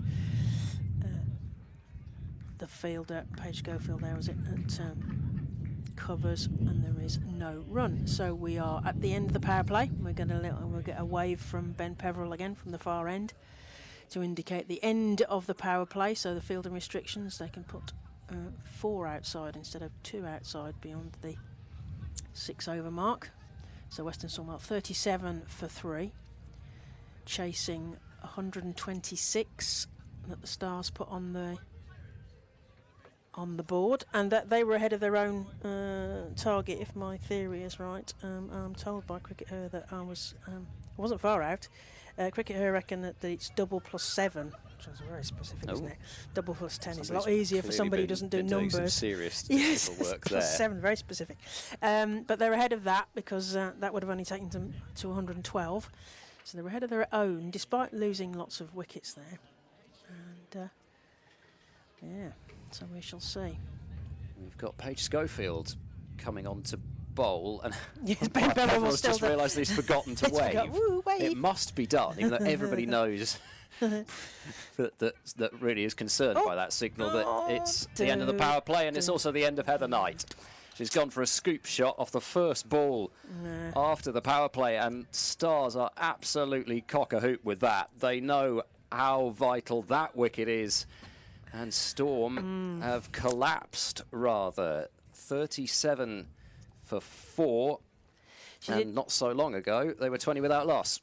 She did rather telegraph what she was going to do there, and even Bryony Smith, who I don't suppose has kept wicket much for a while, was able to have, because the ball spent so much time in the air, was able to get right underneath that and make that into what ended up being an easy catch for her, as Heather Knight takes her helmet off and disappears over the boundary. And we see Captain Fantastic Sophie Luff come to the crease. Somebody to have out in this sort of situation with 6.5 and over needed, not a huge required run rate. She's got a bit of time if she wants to play herself in, which is what she did in her last innings against the Southern Vipers. She finished 44 from 46, but top score. Yeah, and you know that was made with a lot of wickets having fallen. She took a bit of time to get going, and then hit a few boundaries at the end of the innings, at least to get Storm up to that 105. So an innings pretty similar to that here, especially if Prendergast is going to be the aggressor, then that is what the Storm need. But they can't afford to go losing too many more wickets here, even though they do have that quite deep top order, but they cannot really afford to lose another wicket quickly. No, they need Sophie Love to really. I mean, she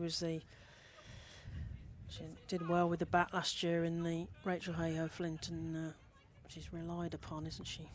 She'll get off the mark here, back at a square on the leg side. It's between two fielders. Luff is quick, but this time doesn't fancy the second run. Yep. Again, just got to watch those throws going into Bryony Smith, but she managed to parry it away to Cranstone, who was backing up.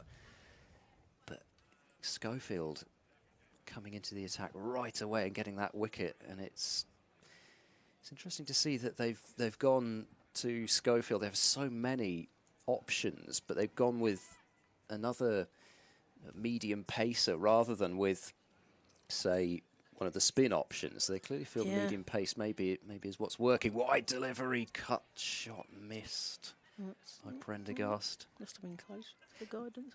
Last few overs have really started to look much more like how the South East Stars looked when they were batting on this pitch. I wonder if there are some demons, whether that's why they've chosen, the I don't know, something with the bounce here, that they've decided that medium is doing it.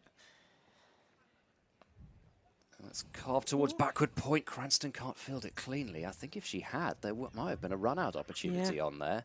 Because they decided, haven't they? I mean, Sophie Luff's always got the bit between her teeth, always want to go for a run.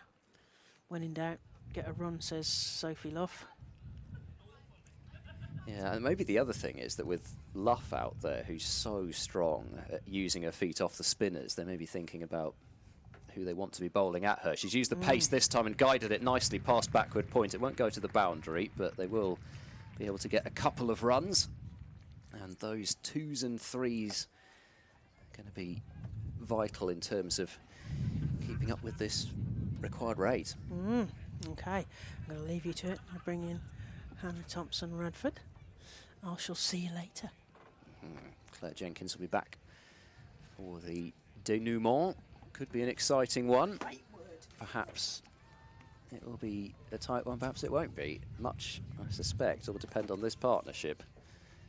At the moment, it seems that there's probably a couple of ways this could go. If these two are both out quickly, then it could be over in double quick time. If they're not out quickly, then there's still the possibility that Storm could even make this chase look easier than they have done in the last few overs. How do you see it, Hannah? It's a story of two tales, isn't it? We'll soon find out. That's another run to the board, so that would be one less they've got to chase. But Fielder is down at the minute, so we're just going to see what's gone on here. It's not looking good at all, unfortunately. I think it's a fingertips job, isn't it? You just hope that there hasn't been a dislocation or something like that. I think it was it wrist maybe even, or the webbing or something like that. And that's not Tash Farron. Yeah, that's not the player you want to see go down either. She's been stricken with injuries, and we've got a huge summer ahead. She's obviously got those England hopes as well. Yeah, so physio out to have a look, and for Farron, who didn't bowl in the last match either, so probably expect, given the fact that she hasn't bowled yet, that she isn't going to bowl in this game either. But like you say, you just know what Tash Farron's been through. She made her comeback in the fair break tournament. And that stress fracture, wasn't it? Another of the victims of that last year. Looks as though she's going to continue. It looks like she's got some tape on and has some cold spray put on. So hopefully no damage done. Yeah, I wonder whether this break here, whether it actually suits either team, whether it just allows Luff and Prendergast to get their bearings a bit, or whether it's just another kind of break in proceedings which doesn't help things out at all for Western Storm.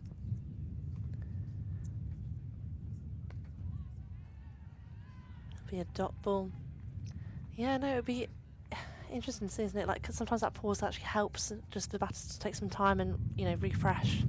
Yeah. But on the whereas, the old other side, the old Trinks brings a wicket, or The strategic timeouts, which are so prevalent now. McDonagh to Luff. Looks for a quick single, but isn't going to get it. We don't need any strategic timeouts here, do we? No strategic timeouts necessary in the Charlotte Edwards Cup. But yeah, this is a tricky period here for Storm because they can't take too many risks because they can't lose a wicket, and yet the required rate is certainly not out of range at all. It's not even hit 7 yet, but it is climbing a bit. McDonagh just sends it down the leg side a bit too much. Wide signalled. I think Tash Farron would have loved to have bowled Yeah, here today. definitely. There's been a fair bit on offer for the seamers. Yeah, no, absolutely. We saw how good Filer was and Danny Gibson for Western Storm. Prendergast as power well. play especially, and the last over. Luff just tries to get it away, but struggling here on McDonagh. But doesn't need to worry too much at the present. Like you mentioned, they're 4 down already, Storm, so they have to take their time a little bit and just rebuild. The biggest risk for them is losing those wickets. And again, they're looking for a quick single. And they're going to make it nice and safe this time. Wasn't too much threat from Southie Stars on that quick drop and run, was there? We've got a few seagulls circling at the moment, and I'm just in fear of if anybody's sort of having an early tea down there, as to whether they might just want to watch their items of food. I think you're because distracted by they're something. looking quite aggressive, to be honest. A couple of them just swooped in front of the commentary box. One's come right in front of us directly. As Prendergast smashes that out.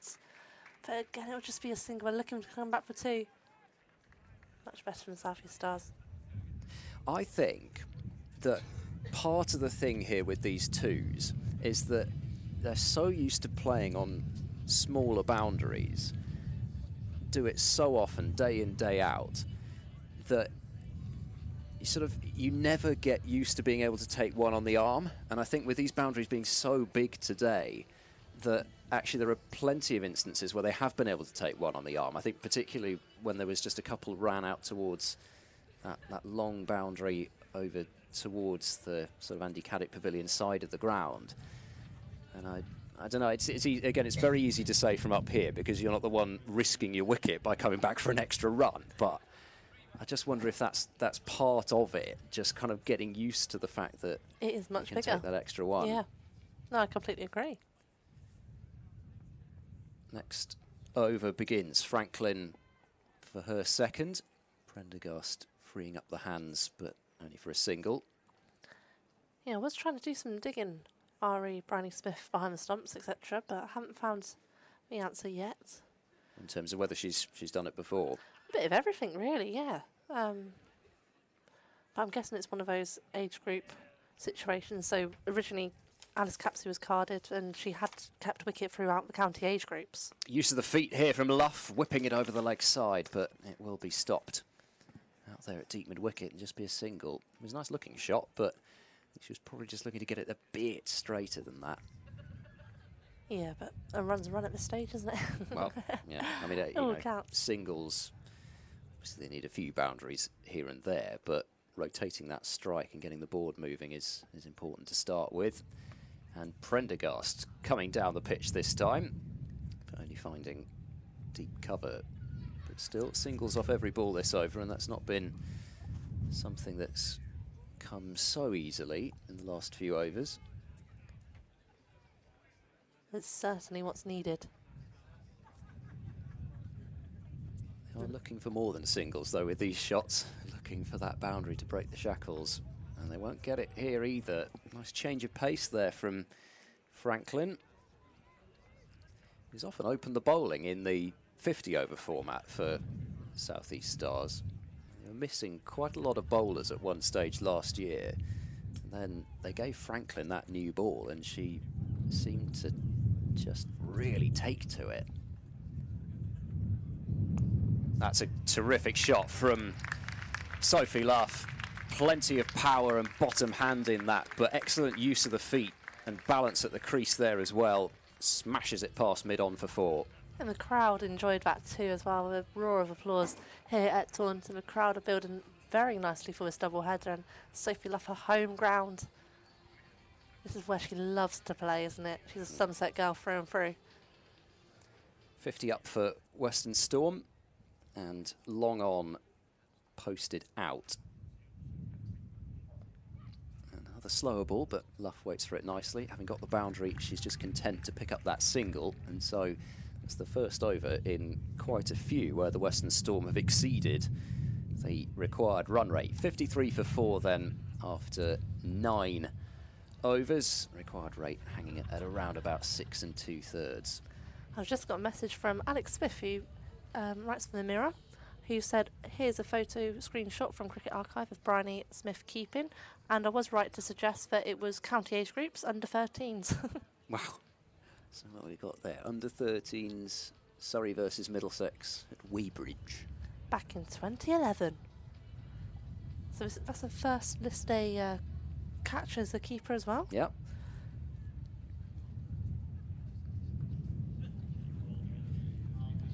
Yeah, well, she's been blemish-free so far, although now, I mean, she did have one over of Cooper up front, but she'll be potentially tested a little bit more with spin rather than seam, because she's been able to stand back quite a lot to the seamers so far, but spinners she'll have to stand up too.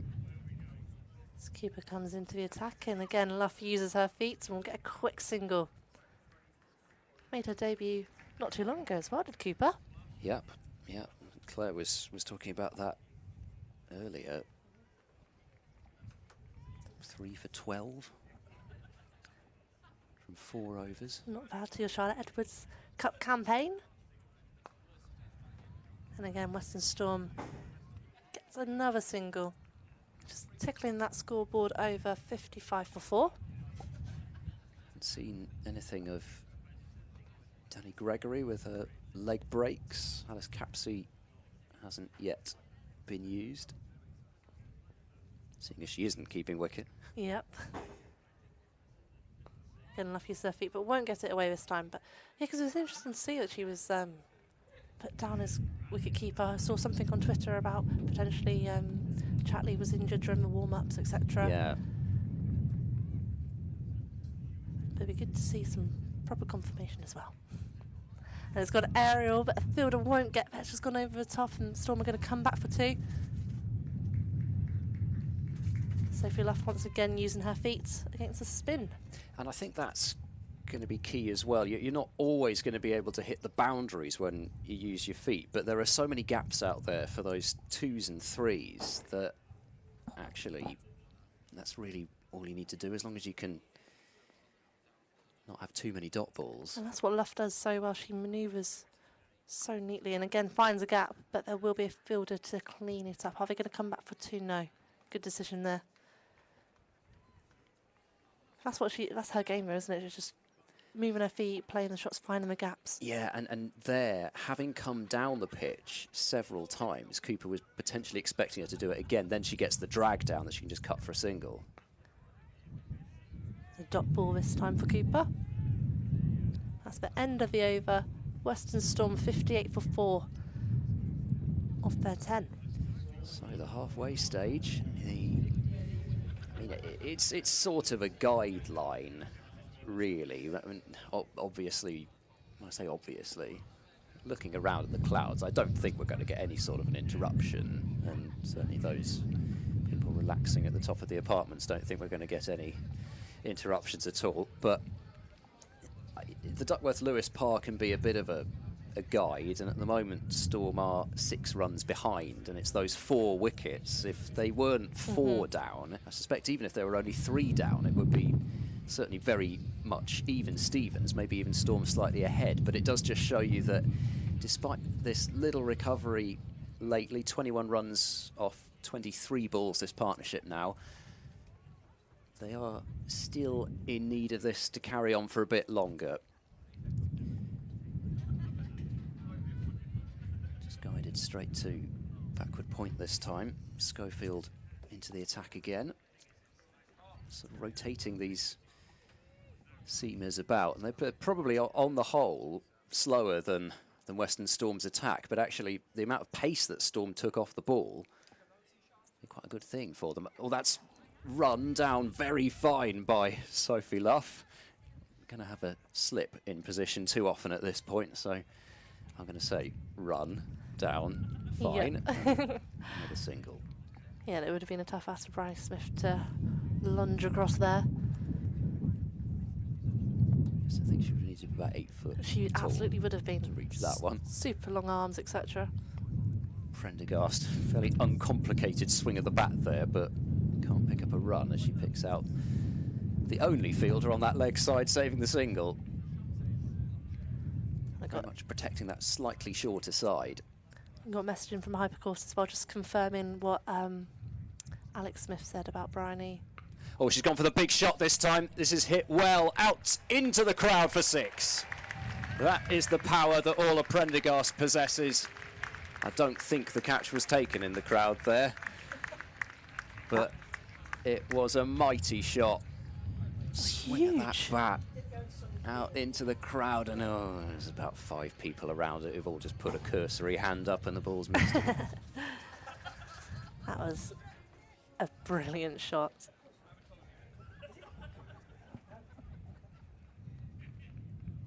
Prendergast this time just dabbing the ball away. It's a slight fumble from Cranston there, but not costly. But yeah, can confirm that Bryony Smith's last time with the gloves was Surrey under-13s. Thanks to Hypercourse for backing that up.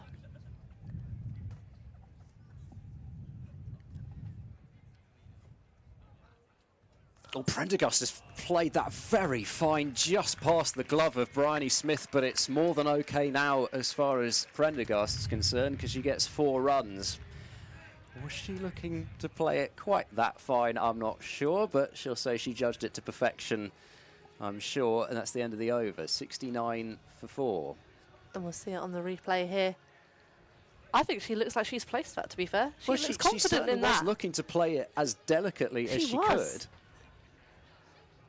But whether Bryony Smith with the gloves thinks the same, I'm not sure. She probably had the best view out of anyone there. Imagine if she took that, though. Wow. She'd have to keep the gloves on for a long time further, wouldn't she? You wouldn't be able to... I think her spin's too valuable, unfortunately. Yes, I was going to say, yeah, all right, fine. Yeah. I was going to try and sell it then, but... Yeah, I was just putting a stop to that too soon. Kira Chapley might disagree. Yeah, Sophie Luff on 14 and Prendergast on 16. 69 for 4, Western Storm. And it's Gregory into the attack. Bit of Westlife. You like a bit of Westlife, Anna? No. Oh, I wouldn't say no. Oh, okay. Is that the right answer? I don't know. I was trying to make you feel better. Is there a joke? Well, I mean, there could be. Oh, depends. Is this gone over my head? Depends how you meant it, really. Oh, I don't know. You're going to have to explain. It's gone over my head, isn't it? It's Gregory into the attack. Luff again uses her feet, finds a gap. Just for 1 run, though. I won't ask you which bit. I'm getting so confused. I feel like you're bullying me. Do you? Yes, oh. I know. Shall I give you a hug? Will that make things better? Oh, definitely not. No. Okay. Well, in that case, now you're bullying Maybe later. me. You're telling me I'm not a good hugger.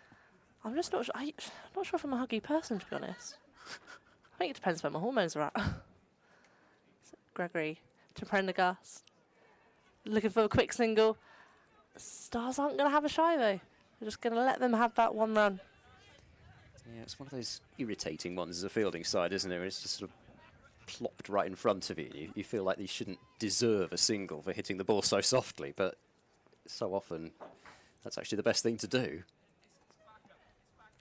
Luff on strike. Gets it through the offside gap. Field of fumbles, but again, another single to tickle over that scoreboard. 72 for 4. And then on the other hand, that's one of the really irritating things as a batter, when you get a leg spinner come on and drops it a bit short and you feel like they should go out the ground, but it's just so difficult. You've got to create all that pace yourself. Do indeed. It's going to be, and it's taken. Prendergast isn't too happy about that one. Was looking back at the umpire, just checking the height, but it's absolutely fine. Oh, And we'll Gregory is good look here, won't we? got the wicket of Prendergast.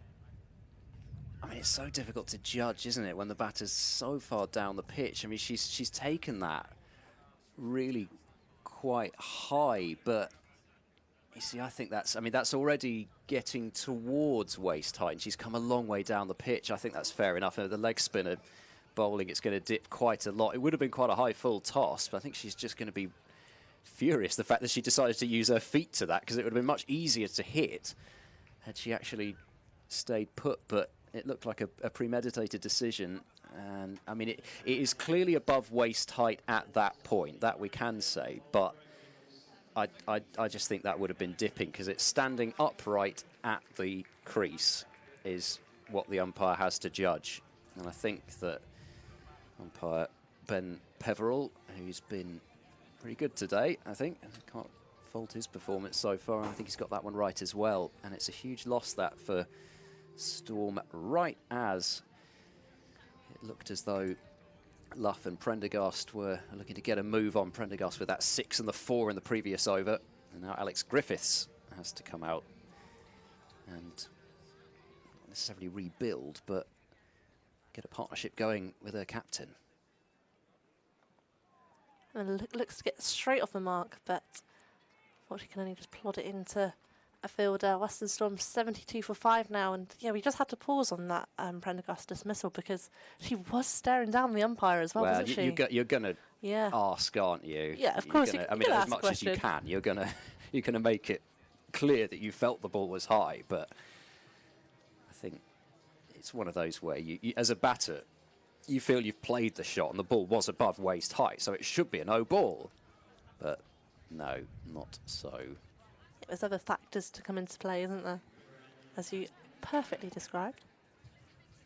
Still batting to come. You mentioned Holland's half-century in that Under-19 World Cup. Lauren Filer can hit a mean ball. Sophia Smale got Western Storm over the line against Sunrisers in her professional debut, batting with Alex Griffiths. And it's Luff using her feet, but not finding the gap for once. I'm still wondering about the Westlife reference, to be fair.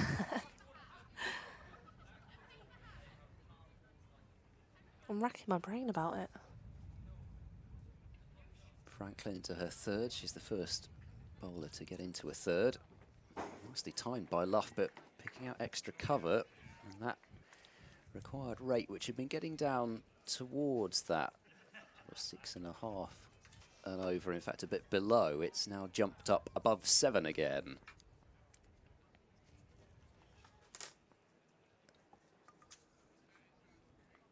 It's driven away out past cover, and they're thinking about 2, but there's no way they're going to get back for that.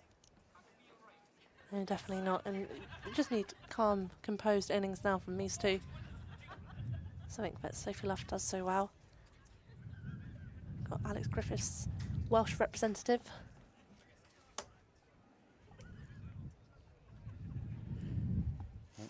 So Griffiths with a short extra cover and a short mid-wicket in quite close. There are still gaps to be found, but a couple of fielders in quite tight, and there's one of them, the extra cover.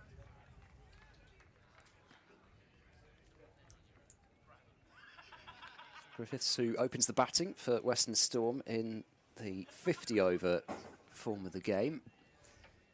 That Wraith doing that job in the Charlotte Edwards Cup. She's certainly got pedigree.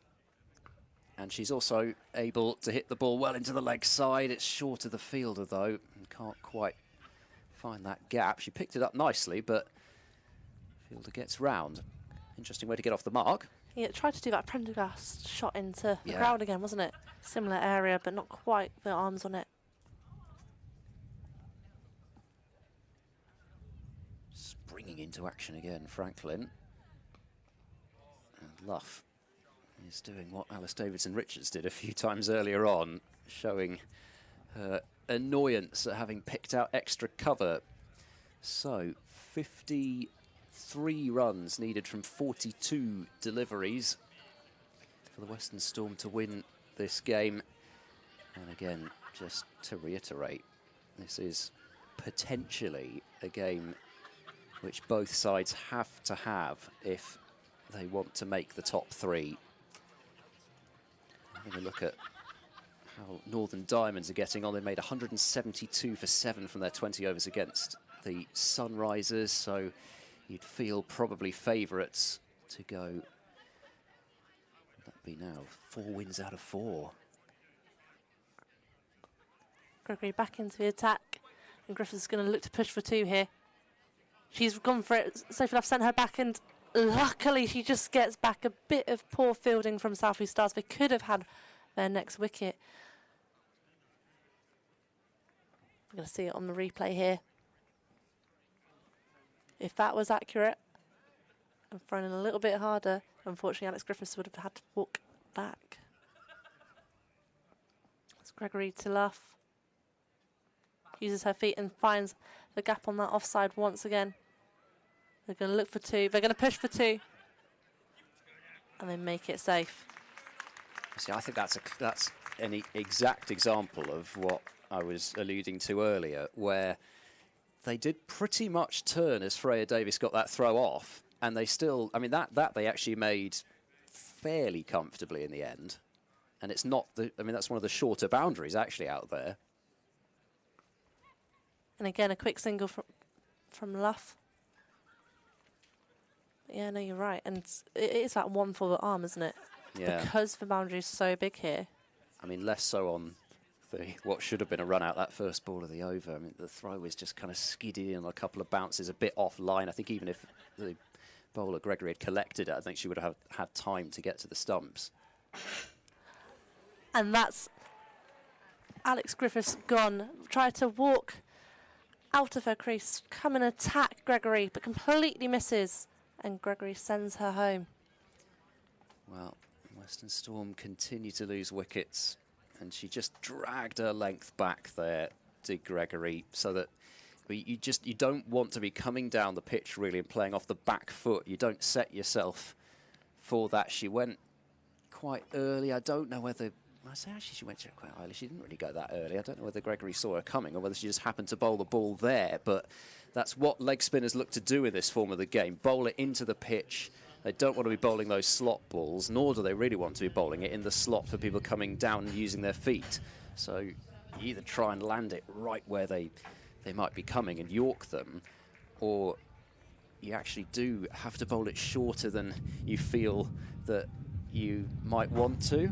And that dismissal there is a reason why you do that, because Griffiths ended up really kind of in no position to play a shot to that, and 6 down, and Niamh Holland, the responsibility falls on her to try and keep her captain company. Yeah, and fair play to Bryony Smith. As we mentioned, this is a relatively unknown territory for this South East Stars captain, and she's got her 2nd dismissal of the day.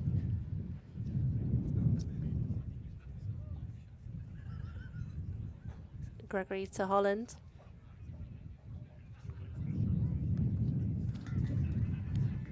A slip from Cranston there, wasn't it? I thought she was going to slip past it.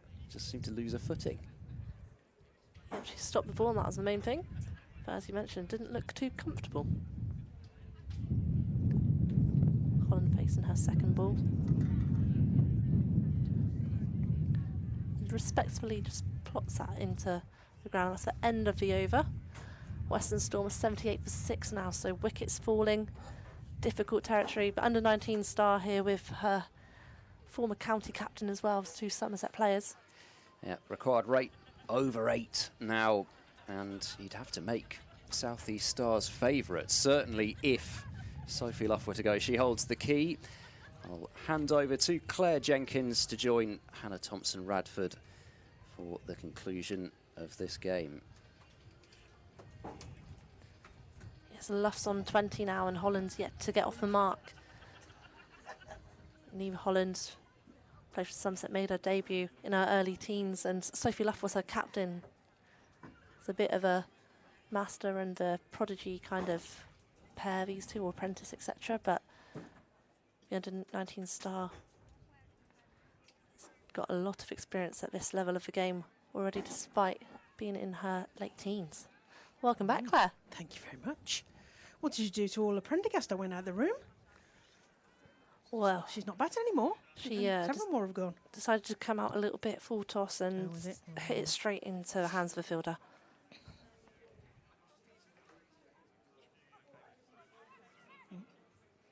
Thought about a run there, didn't they? He did indeed.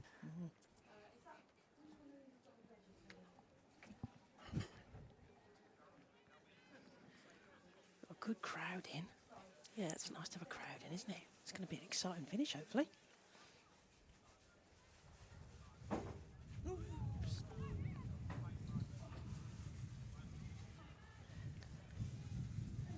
Got through for a single there. Score moves on to 79 for 6. 6 overs left. Ooh.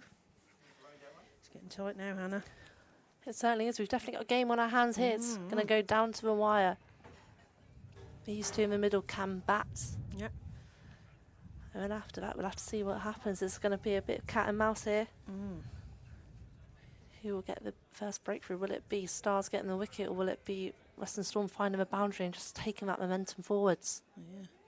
Because Ed mentioned Neve Holland was the first to get a 50 in the Under-19 World Cup, so we know she can bat.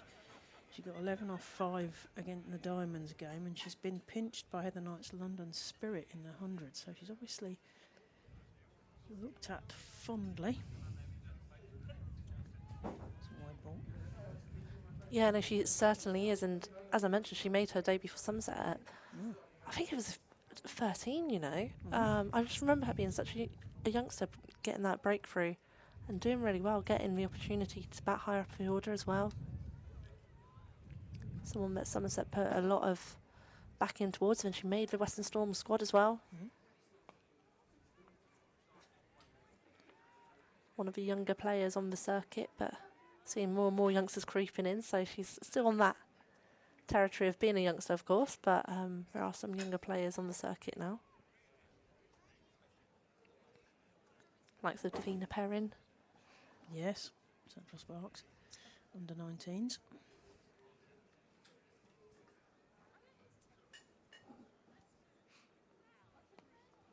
And that's worked into the leg side, and they get through for a single. I think about a second. Decide against that.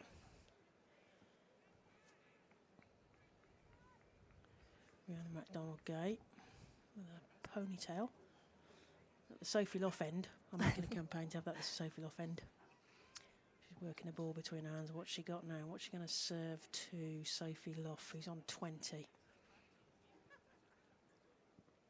Sophie Lough goes outside the leg, but squirts that into the leg side. They get through for 1.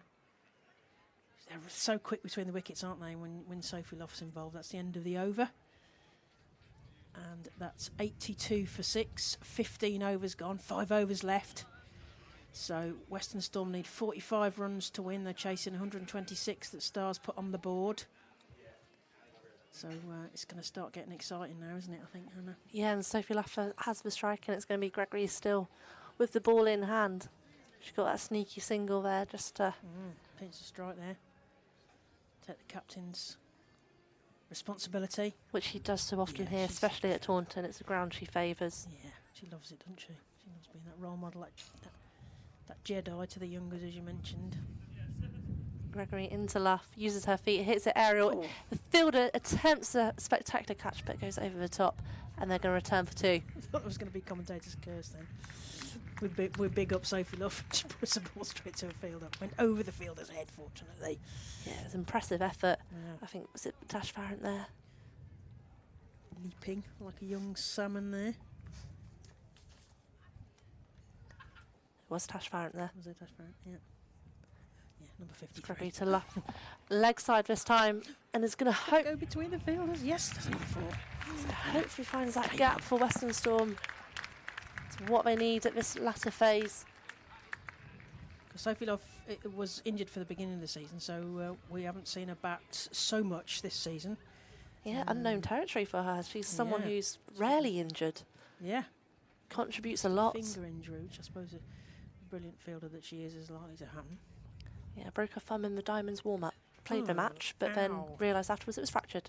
Oh, well. Again, used her feet. It's going to be a quick single. Puts the pressure on the fielder. Alice Capsey down there, is it?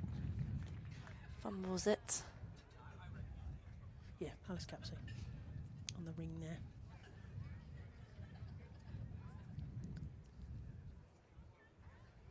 It's going to be Holland facing on this occasion. Under 19s international player. As Claire mentioned, brought up that first 50, didn't she? Mm. She reverse sweeps. Is the ball going to win this race? It's chasing away. The fielder's going after it, but the ball wins. That's another boundary. A late flurry here is exactly what Western Storm need. Yeah, this is going to be an exciting finish for the. We've got a good crowd in. They're going to love this. This is going to get really down to the wire. Yeah, absolutely. We want a proper ding dong, don't we? Yeah, fair play to Somerset. They've put on a lot of entertainment, and there's different activations and sponsorship, etc. outside. Yes, all sorts going on. There's ice cream. There's different food huts, all sorts. It's been brilliant for sunshine. Bank holiday weekend. Who doesn't want to be here? Exactly. It's been brilliant for the game. And again, Holland swipes and she looks to come back for two, but Sophie Luff sends her back.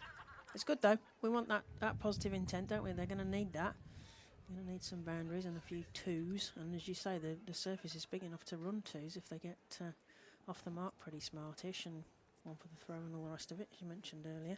Yep, Luff facing. She's on 28 at present. It gets it over the top of the infield. And the field has completely missed it. And it's raced across for another boundary. This has been an expensive over from Gregory, but not helped by her teammate there. Yeah, Western Storm are heading towards that that magic three figures now. 98 for 6. See it on the replay, absolutely nutmegged. Talking about football terms earlier, but that was really you missed poor. out on that one, didn't you? Really poor fielding there from South East Stars. Ed went off on one about football earlier, if you missed that reference. 98 for 6. 2 were tithering on the edge, Hannah. Yep. It feels like we're in for a really cracking finish here. Yep. So they need 29, is that right? Am I reading that right? Yes, 29. I'm no good with numbers, am I? Every time you do that, I get my numbers anxiety. I'm like, oh, can I count? My nervousness. Oh, it's through the wicketkeeper. They're going to take a run there. Ooh. Holland didn't know what had happened there, but Sophie Luff called her through. He got through for a single, which is a bye. Another one to the total. We'll have that. We'll take those. Western Storm will take all of those.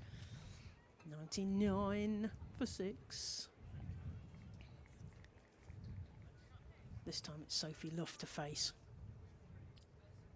She plays that down, dabs that down. They're going to try and go for 2 there. That's a drop and run from me. Yeah. Oh, they're going to do it. It's not going to be a shot. Stops. Oh.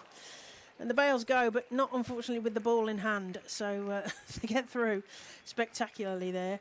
I couldn't hold my gasp and then. I was like, oh no. Holland had the to drama. Do a mad dive for that one, but they got a 2, which is important because that's 101 for 6. So they get through the 100, get the 100 up, 101 for 6, into the 17th over. They need 26 to win. Off these 3 and a bit overs. Sophie Luff this time, she dabs that to the point. They're going to take a single. That takes some doing in most pitches. And that'll they need to be sharp on that, because as Jane Powell would say, there shouldn't be a single there inside the circle to point. But they did get a single there. Yeah, Cranston was 2 for 6. Cranston couldn't get her hands around that fast enough. Wasn't happy and shied at the stumps, but hit the batter instead. Sophie Luff. Oh, no, Neve Holland rather plays that to point. And they get another single to point. Oh, if I was fielding there, Hannah. I say, aren't you a point specialist? No, I am a point specialist. That's what got me. There's a story. Well, there's another story. So not in your day. She reckons it was a badass place to field. And, but I'm trying to embrace my inner badass. As the score moves on to 103 for 6. 24 to win. Sophie Luff plays that back past the stumps. There's a fielder down there. They're coming back for 2. It's a chance. Oh, it's a run out. Oh, felt like a bit more hoovering from Neve Holland might have got there, but not to be, unfortunately, so that's a run out. But they've got to do this. They've got to go for those twos. So Sophie Luff's having down on her haunches. They're riding their luck a little bit They there. were riding a bit luck, and that's right. fell short on that occasion. Better from the Stars. Yeah, that was a good bit of fielding there from Alice Davidson-Richards down at long on and off there behind the stumps as that was played down straight back past the stumps, and the umpire Alice Davidson-Richards with the throw in. It was a good shift from Neve Holland though, although low scoring. She got that momentum and was working well with Luff to try and rotate the strike, picking up those singles as twos. They've got to go for this now. They need 24 to win. They're running out of balls to deliveries here to get this, so Sophie Luff still on strike. It's a shift in momentum thanks to Holland, despite her low scoring efforts. But yeah, it was a good contribution, wasn't it? Filer to the crease with Luff, who's facing now. Plays again that back past the stumps to Alice Davidson-Richards, is at the far end from us. I gather I've got friends in that the Sophie Luff end. Sophie Fardell-Rudd is at the other end with her mates, and I don't know whether they're in from. They play for Columpton, so I don't know if she's got all the Columpton gang with her today. But she sent me a message earlier saying that they were almost exactly opposite us. That's the end of the over, and it's 100 and I think it's 103 for 6. The reason I'm a bit concerned is that it's also showing 16.4, which is not right. Yeah, it should be 104 for 7. 104 for 7. I knew it was that. What is it? 105 now. It's 105 with that single off that last ball. We'll take 105. 105 for 7. It's gone to 104, but it hasn't finished the over yet, so it's obviously catching up. The hamster's got a long way to run there. Yeah, 22 off 18 balls. It's Freya Davies. The England international into the attack. Former Western Storm player back in the KSL days. Oh, yeah. Knows this ground well. Yep. And it looks like it's come off the pads. Yep, signalled leg by, so they make a single off it. As Ed mentioned earlier, Lauren Filer did all right with the bat, and we've seen her stats on it, but we've seen her bat earlier, so she can bat. Luff on 37. Filer to face up for the first time.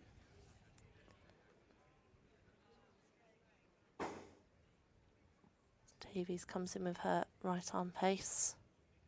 And it's gone aerial, but the fielder's going to just let it bounce once. Could have been more of an attacking approach to that one, perhaps. Yeah. But they're happy just to give them the one, it seems. Well, ones aren't going to do it necessarily. Well, aren't they? Aren't going to do it. Then you're going to need to. 21 off 17. 20. It says 20 on the scoreboard. I'm confused.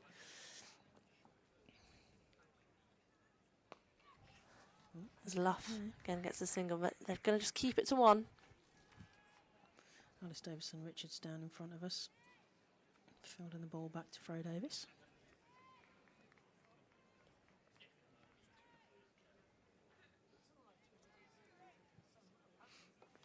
Davies v England international, again steaming in. Is it caught behind? It is a caught behind, I think.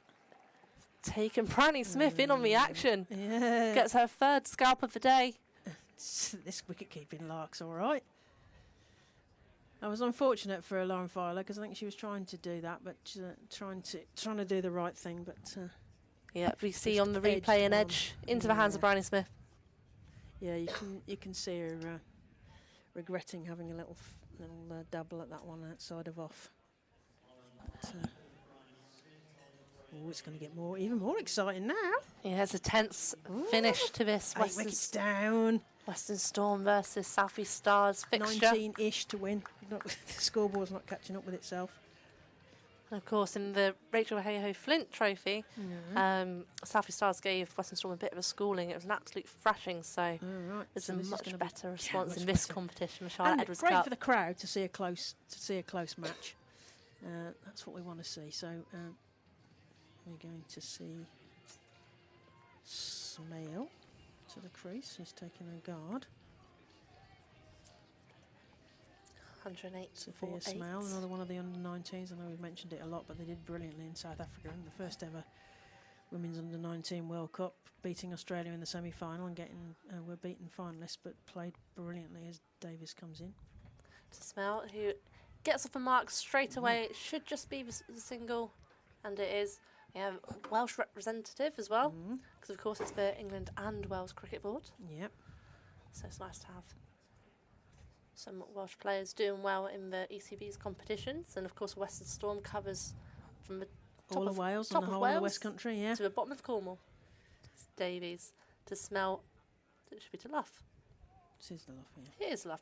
You're right. The scoreboard isn't catching up. That's a wide. Yeah, you mentioned about the Wales players because the Western Storm are well blessed, aren't they? So Bethan Gammon, Danny Gibson, Alex Griffiths, Claire Nicholas, Lauren Parfitt, Sophia Smale, all Wales players in that squad. Yeah. That's my lesson, not to follow the scoreboard and look at what's in front of me as well. Well, I'm looking facing. between several places to try and keep up to date. Scoreboard says 17 to win. Get a second opinion on that.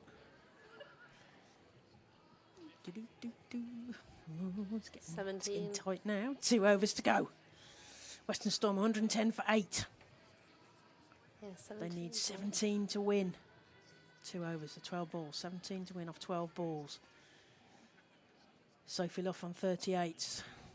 We've mentioned the boundary here today. We cannot say it enough. Yes. It's a big boundary. So if they're going to run, they're going to run Probably, hard. yeah, they're going to have to either hit a lusty blow or go for a 2 somewhere into these huge boundaries here. I don't think they're going to change for the men's game, which is on straight after the, well, say straight after, straightish after the game here. You can see on the live stream just a second ago, the players' nails being bitten and sat on edge. Phoebe Franklin coming in from the far end. Oh, and she's played on. Oh, just as I was getting excited there, Sophia Smale plays on to one. It's clean bowled by Phoebe Franklin there. And Storm find themselves running out of batters here. Oh, Hannah, run out of batters. Not what Smell was looking for at all. And just drags it on, unfortunately. As you It's a good ball, and she's trying to do the right thing, but swipes across that and plays that onto her own stumps, unfortunately. As mentioned now, we've just got to stay and try and rotate that strike, get Luff on. Get Luff on strike, let her Chloe do the Skelton work. coming out to bat with her captain. Captain fantastic, Sophie Luff. Can she steer them? They need 17 to run to win. 17 So runs to win. hopefully they don't run a 17, because that would be... 17. Mind you, I wouldn't, you know, Imagine. I think Sophie Luff would do that if she got a chance, if she can find a pocket, but it will be Skelton to face the next ball from Phoebe Franklin from the Sophie Luff end of the ground. 17 off Opposite us. 11. Ooh. Skelton to face then, crouching. She plays that forward of point and they get through for a single, but singles won't do it, will they, Hannah? Nope. But Sophie Luff is now on strike. And that's what Western Storm require. A lot of pressure on the captain's shoulders. But some gaps opening up, so it depends on how tight the bowling is here from Phoebe Franklin as to whether Sophie Luff can find a gap. She's charged her and it's up and over the field. It's going to bounce, but they're going to have quite a long way to run round. They're going to get at least 2 here. They get the 2, and Sophie Luff's still on strike, so the crowd are starting to get involved now. Although we're through some thick glass, I can hear the clapping now. They're starting to get into this now. It's an absolute nail biter. Yeah, I it is can a feel my nail-biter. heart racing. It's all on edge. Who's going to... I know. What's Who's gonna Sophie Luff? cross the What can line? she do? What gaps can she find? She comes forward. Oh, God, I thought she played that one as well. But she played that down to long on. Gosh, that was a Me bit of an optical illusion. And I thought she'd chopped that backwards, but it went forwards and they got through for singles. Singles won't do it. They need 14. My heart stopped 8 as well. balls. There was some According to the sort. scoreboard anyway. There was some sort of illusion. Then Oh, there's it a little chat genuinely now. looked like she completely just missed it. They're having a chat now. Yeah. Get me on strike, I think, is Sophie Luff's advice to Chloe Skelton there. Just see it out. See it out. Phoebe Franklin from the far end. Skelton plays that outside of the point fielder there. There is a fielder at the behind that and just get through for a single. There's a bit of a wild throw over Bryony Smith's head, but it was just the single. And the umpire Ben Preverill is indicating that the cut-off time has been reached, so that South East... Oh, there's a bit more drama now. South East Stars have got to bring another fielder in, so they can only have 3 instead of the 4 outside of that ring. Will that make it easier or harder for Sophie Luff to find a gap as they get one more closer in? But there's some more gaps up and over the ring. Can she hit it up and over? Phoebe Franklin. Luff plays that into the leg side. But I don't think it's going to be far enough for a 2, so it's only 1. Chloe Skelton to face. Oh no, Sophie Luff. She's given herself the strike there. Oh, so clever from Luff. I was so excited. Clever from Luff, but this is nail-biting stuff. It's going straight down to the wire. One over left. They need 11 from 6 balls. Sophie Luff at the crease. Last 2 batters for Western Storm. This is going to be a final over nail-biter here. Absolute thriller. This game has taken many twists. And the sunshine here at Taunton. Going to be an exciting finish. It's going to be Freya Davis from this end. And of course, as you mentioned, Claire, they have got that fielding restriction now as well, haven't they? Yeah, just adds to the drama, doesn't it? To the fact that they've got one more thing to think about now. They can't have the 4 out, they can only have 3 out because they didn't bowl their overs fast enough. I was usually commentating on Central Sparks when they have that sanction imposed on them. They're getting a bit of a reputation, I'm afraid, Central Sparks, for bowling too slowly, but that's another day. Davies comes into Luff, who's on 42 at present. Needs to move her feet. They're going to get away with a single. Leg by. Leg by single. Frustrated is Luff. Yeah. Rose Dovey from our end here. The umpire signals a leg by. Because we've got a female match referee as well, Sarah Bartlett, who's on. I think it's the 2nd or 3rd game she's done.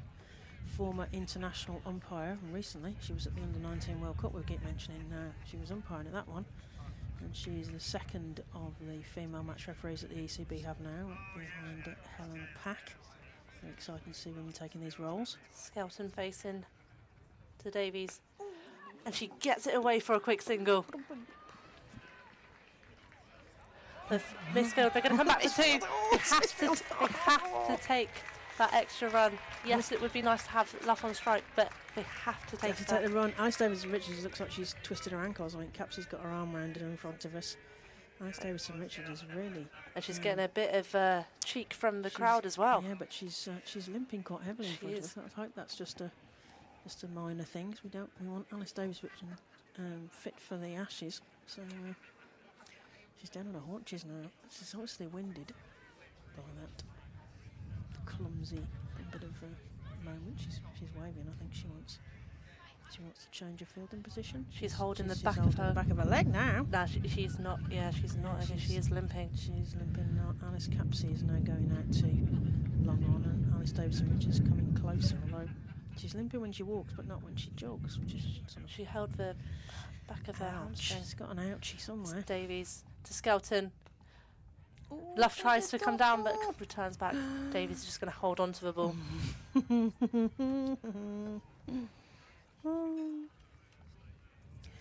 5 off 2. Luff again having a chat to youngster Skelton.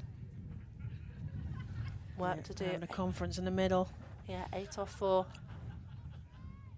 I think it's 3 on the scoreboard and it's 2 on NV Play. So, but it's 8 to get. Need a boundary. Ooh, straight to the fielder. Manages to push that in front of her, and they're going to run out of balls. Oh. I've got 8 off 3. Is that 7 off 3 now? 7 off 2. Oh, it's still possible. Captain Fantastic at the crease. Tension building. Sophie Luff facing, can she do the heroics for Western Storm? It's a big heave, but there's fielders behind it. Oh. They're going to come back, and Southeast Stars have got the run out and take the victory here at Taunton. Agonisingly short there, Hannah. A brilliant effort from... They've got to do it. They've got to do it, haven't they? Yeah, a brilliant effort from Western Storm in the end, but turned it into an absolute spectacle. They lost wickets late on as Southeast Stars got back into the game with some excellent bowling and fielding. Bryony Smith's behind the stumps, making some crucial takes as well. Yeah. 3 dismissals for her. So Sophie Love finishes on 42 not out, 43 not out. Captain Fantastic not quite able to take them over the line. They just ran out of the wickets at the wrong time, didn't they, Hannah? It was a nail-biter for the crowd that's in here. It's a double header, and they've been treated to a last over thriller here at the Taunton County Ground as they run out of deliveries to get that, and then run out of wickets as well, unfortunately. So Southeast Stars are the winners here in this Charlotte Edwards Cup trophy. You've been listening to Claire Jenkins and Hannah Thompson-Radford, both former Somerset players, and Ed Seaborn has been with us this afternoon. We'll just take you through some of the stats. So Southeast Stars won by 5 runs, with kind of 1 ball to spare really, as they leave the field. In terms of the batting innings for Western Storm, Sophie Luff's 43 not out of 46 balls really does stand out. In terms of the bowling unit, Southeast Stars, so Freya Davis finishes on 2 for 14, Phoebe Franklin got 2 for 23, and also Danny Gregory got 2 for 23. Wickets also for MacDonald Gay and Schofield. Yeah, so it was a good game. We went to the wire, and it was a very enjoyable day. I mean, it's a proper family day here. There's lots of things going on. There's chances to try cricket for the youngsters. So if you've still got time to get down here, I don't know if there's any tickets left, but it's been a fantastic day here. So thank you very much for listening to the live stream. Please press the like button before you leave us if you possibly can, because that will help find women's cricket content for other people who are wanting to find it. Any last words then, Hannah? Is there anything you want to say? Just make sure you tune in for the next match. Make sure you tune in for the next match. So anybody who is mad enough to want to listen to me on commentary again, I am at Worcester New Road tomorrow for Central Sparks versus the Thunder. So if you want to listen to that, that's a morning game. It's a 10:30 start. Again, another double header, and I gather that it is sold out. So I don't know how many of those sold outs will be for coming in first for the women's game as well, but we should get a great atmosphere at New Road tomorrow. So listen into that if you want to listen to me. Safe journey home. Thank you very much for listening to us, and thank you very much to the Cooper Associates ground for looking after us this afternoon.